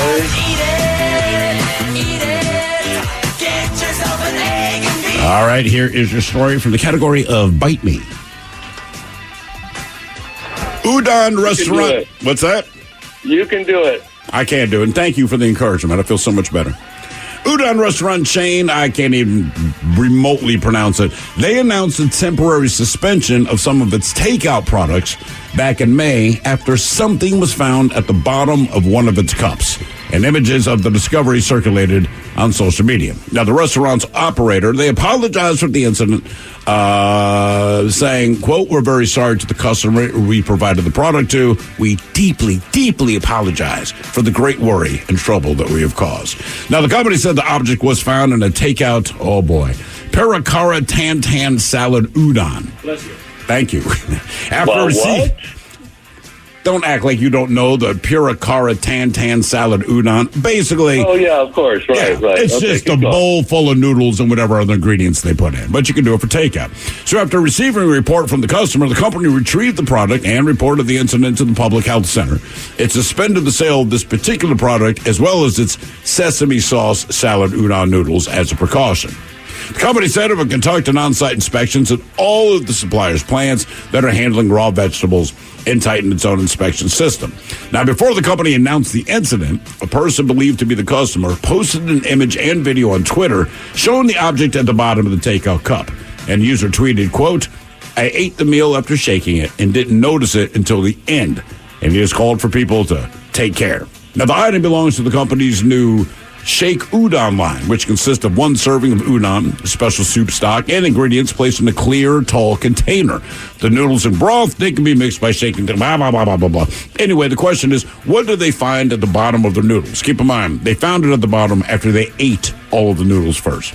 Was it a frog? Was it glass? Was it a severed finger, or was it a needle? So frog, glass, finger, or needle. And you said the containers are see-through, right? They are see-through, but what's filled with the broth and the noodles, maybe what's down there disappears. But either way, they ate all of their noodles first, then discovered this thing at the bottom. And this is a takeout restaurant, so it's not like a ramen. They add water. Yeah, no, you're right. This is a takeout place. They make it for you. You take it away. Ted? Jeez. Does it say where this restaurant was somewhere, at? It's somewhere in Japan. It's nowhere stateside. Japan, well, okay. I mean, I don't know. Yeah. I don't know, man. I'm thinking because it's clear, maybe glass. I would think you'd see, or a needle.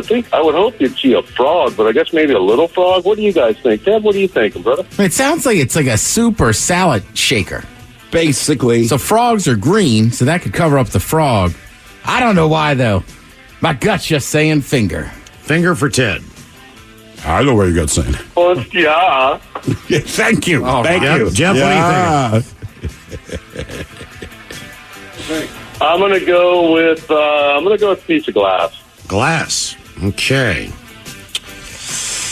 I'll go needle just to split the difference because they suspended operations. Correct. So if it's a frog, I don't think they're going that far. We'll find out what was in the food there. A frog, glass, a severed finger, or a needle next. That was a tease. 99.9 KISW. We return to the men's room with Miles and Thrill.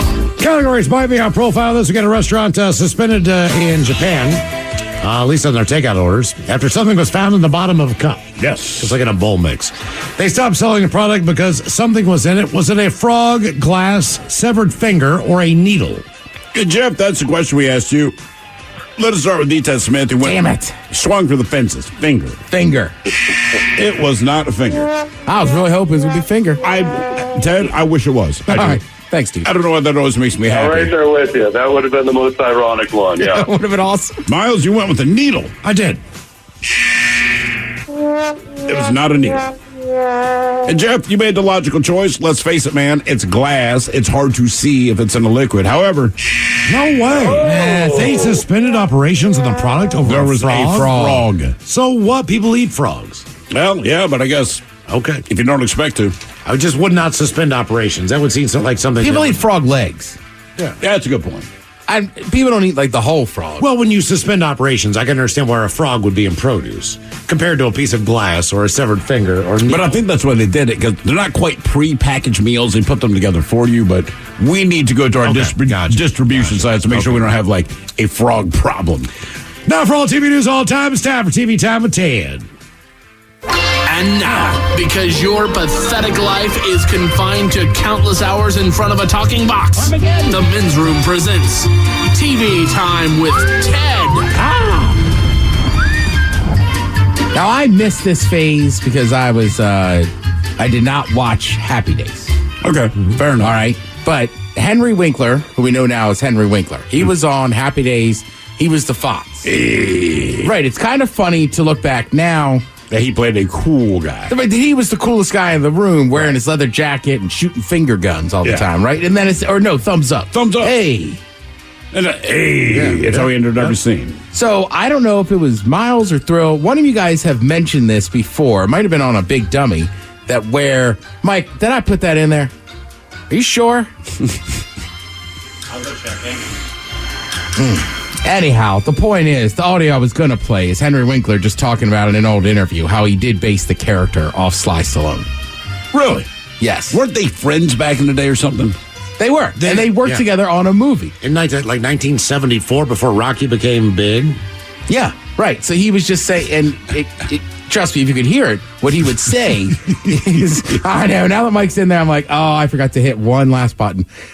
He was just like, yeah, like if I saw a girl, I would just think, like, he's, started talking like Sly, and then it would just like, wonder what Sly would do. He'd be confident, and he'd, Henry is Jewish. And it seemed like the character of the Fonz is kind of more of an Italian tough guy. I think they even kind of, basically insinuated that throughout the course of the show. It's Arthur, was he? Yeah, he was Arthur Fonzarelli. Mm-hmm. I mean, the name screams Italian. That was the name, Arthur Fonzarelli, hence the name Fonz. There. Yeah, Arthur Fonzarelli. It's funny. Now that he was the coolest guy on TV, though. Oh, dude. He was. You're right. You're totally right. Like, that was the guy that... No one was cooler.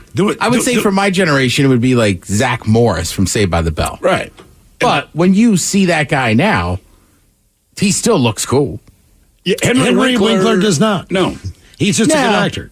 He just also is just older. Yeah. He is. I mean, but even when we saw him, say, 30 years ago, post Happy Days doing an interview, I remember it blew my mind as a kid going... Wait, that's the guy that played Fonzie. My mother's like, that's what acting is. Also, man. it takes that long to get out of that character. The So that typecast, people don't look at you and say, I know you to be the Fonz. Like with Barry and all those other shows. Like now he has kind of established himself as, he's broken out of that role stereotype. All right, here he is talking about it. Sometimes I would think, what would Sly do here? When I did the audition, I just changed my voice a little bit, and then I changed my body a little bit, And then I would sit there and I'd look at a beautiful woman and I'd think to myself, all right, I could take her for a ride. I like, too, that he drove a motorcycle. So it automatically made him a badass. And a black leather jacket, rode a motorcycle. Yeah. That's it. I have a couple buddies, and honestly, they look tougher when they ride their motorcycles. Of course you do. Yeah. I thought about going with that theory for a while. Just kind of roaming around in I don't own a leather jacket. I'd have to buy a leather jacket. Yeah, and like jeans and boots. Well, here's the thing, though. I just show up and just plop my helmet on the bar and, wait for somebody to talk. But you know me. I wouldn't lie, so I'm not a liar. But I would just, what kind of hog you got out there? Well, best you can get. All right, so I would never answer. For the money I spent, the best you can get, brother. I would never Helmet on the bar also get you cut off a lot quicker. That's true, man. Oh, Don't bring it. Hey, man, that's in How'd you find out, Miles? I mean, when I rode my scooter, I used to do it. I thought it was awesome. Sure, man. Yeah. You're that guy. Yeah, exactly. I'm dangerous. I will say this also, like, obviously I'm in my 40s now. So when I say things like, there's certain shows I like that I've always liked. Sure. But I realize as I get older, it just seems like old man stuff to watch. Like, That's what happens. I know, but it's like Antiques Roadshow. I'm guilty. Yeah, but like I like the History Channel before, but like now when I talk about watching, I just sound like the old guy. No, when you were in your 20s and 30s and you watch History Channel, you were a guy that's curious and wants to know things. And now it's like, now you're par for the course. Of course you do. You've reached the age where it's okay. Yeah, well, a lot of the commercials start with, if you're over 40. Dude, I know, man. But to me, you know, when you see a commercial break, that really tells you what it is you're watching. Absolutely. So you can really like a show, all right? But when the commercials come on, keep in mind, they do their research as advertisers. Oh, yeah. Who do you reach? Women 65 and older. So I'll be watching a show and like, ladies, do you have it? And I'm like, oh, wow. It's like I'm out of my demographic because the only commercials are these.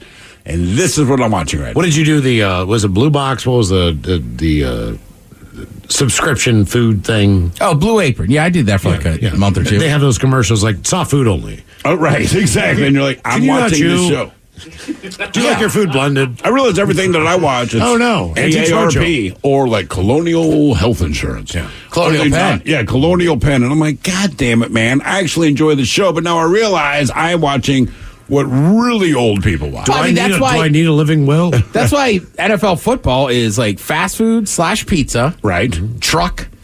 Beer, chicken wings, maybe more food, maybe some ED medicine. But I feel good about myself with their commercials. Like I'm down with all of them. I might get thighs from Wingstop. Right. Yeah. Well, right. So one show I was watching, I'm still obsessed with the foods that built America. Was spouting off in the office about it today about Gatorade and soft drinks. But Gatorade Gainesville, is that right, or they just took it?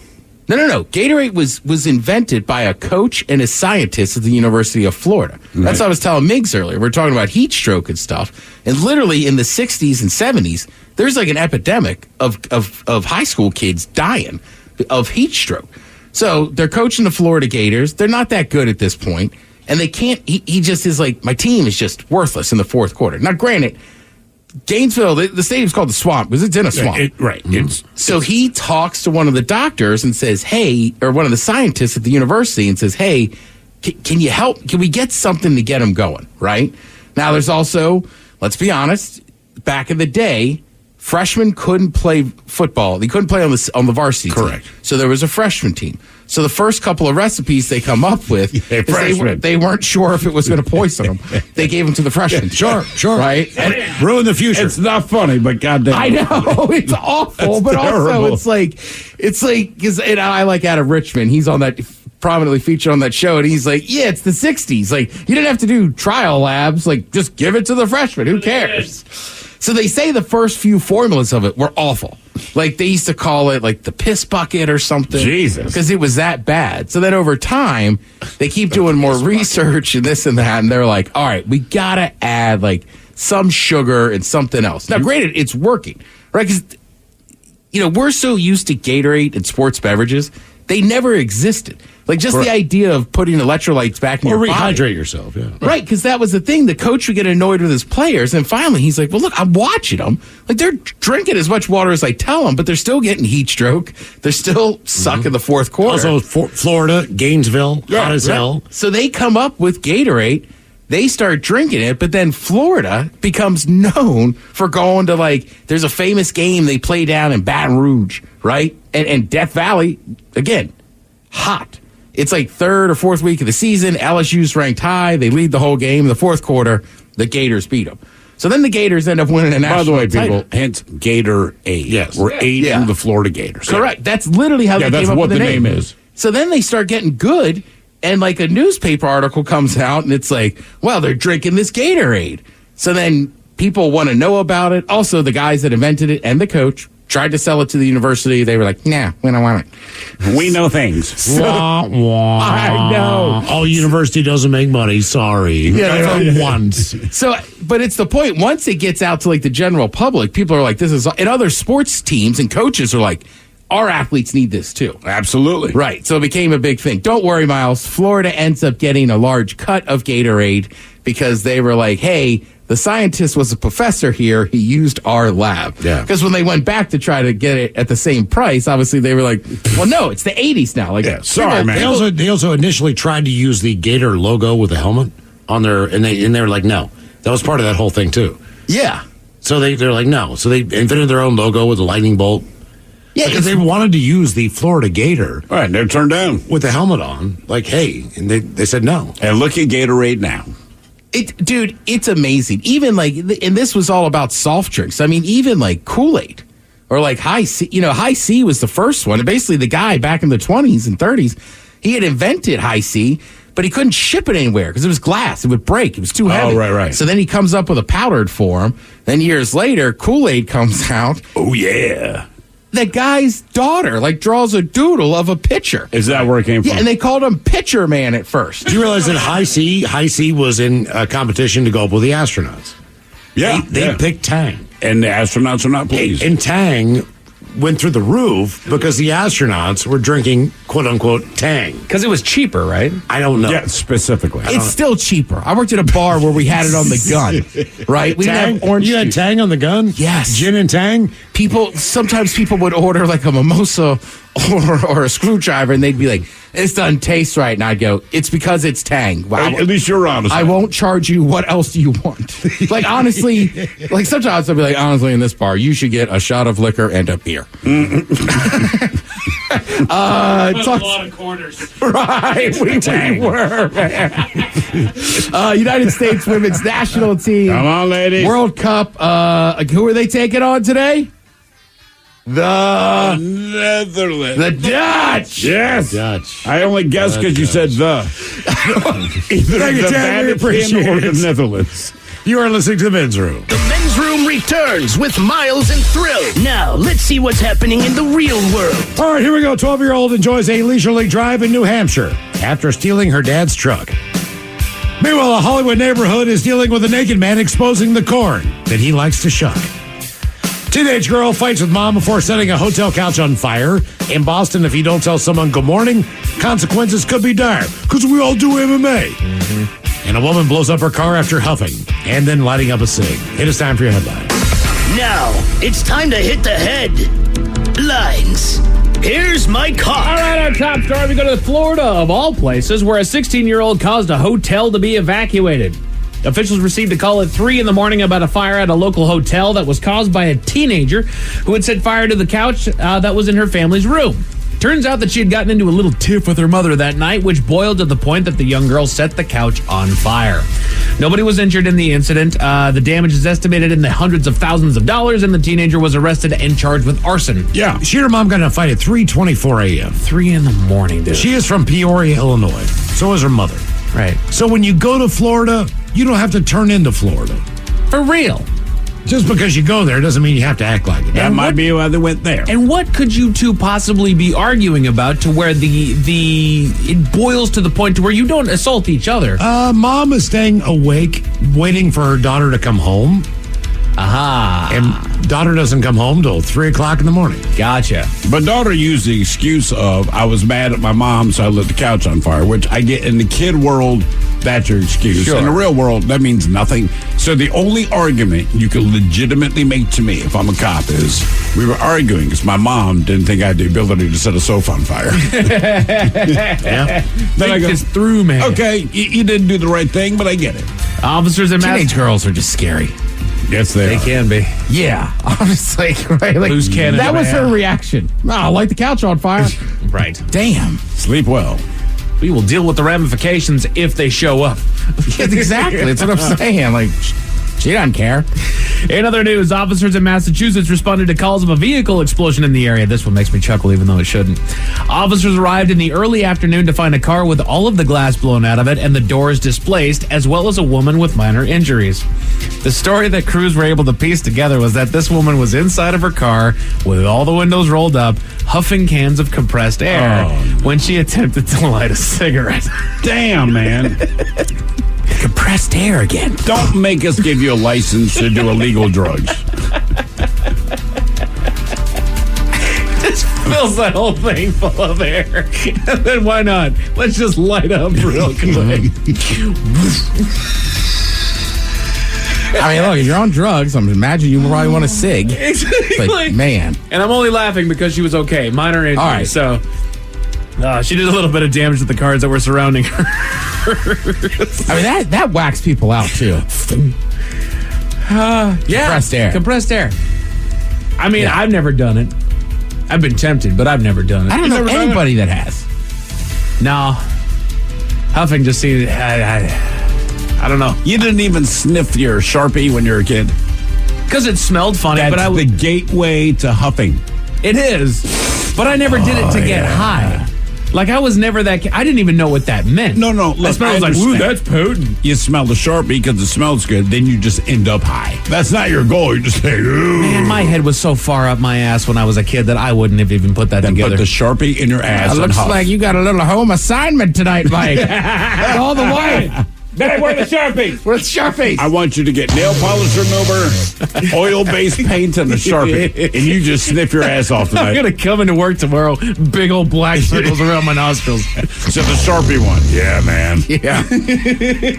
It seemed funny. We haven't seen Mike in 2 weeks. Yep. All the Office Depots are just completely cleaned out. Damn.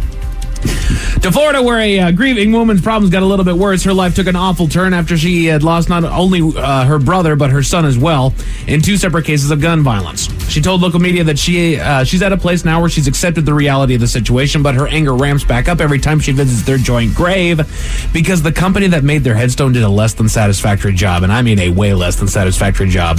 She tells local media that not only are the pictures missing of the 2 missing on the stone, but the names are misspelled. Damn. Birth dates are wrong. Come on. And the Bible verses that she had picked out were incorrect as well.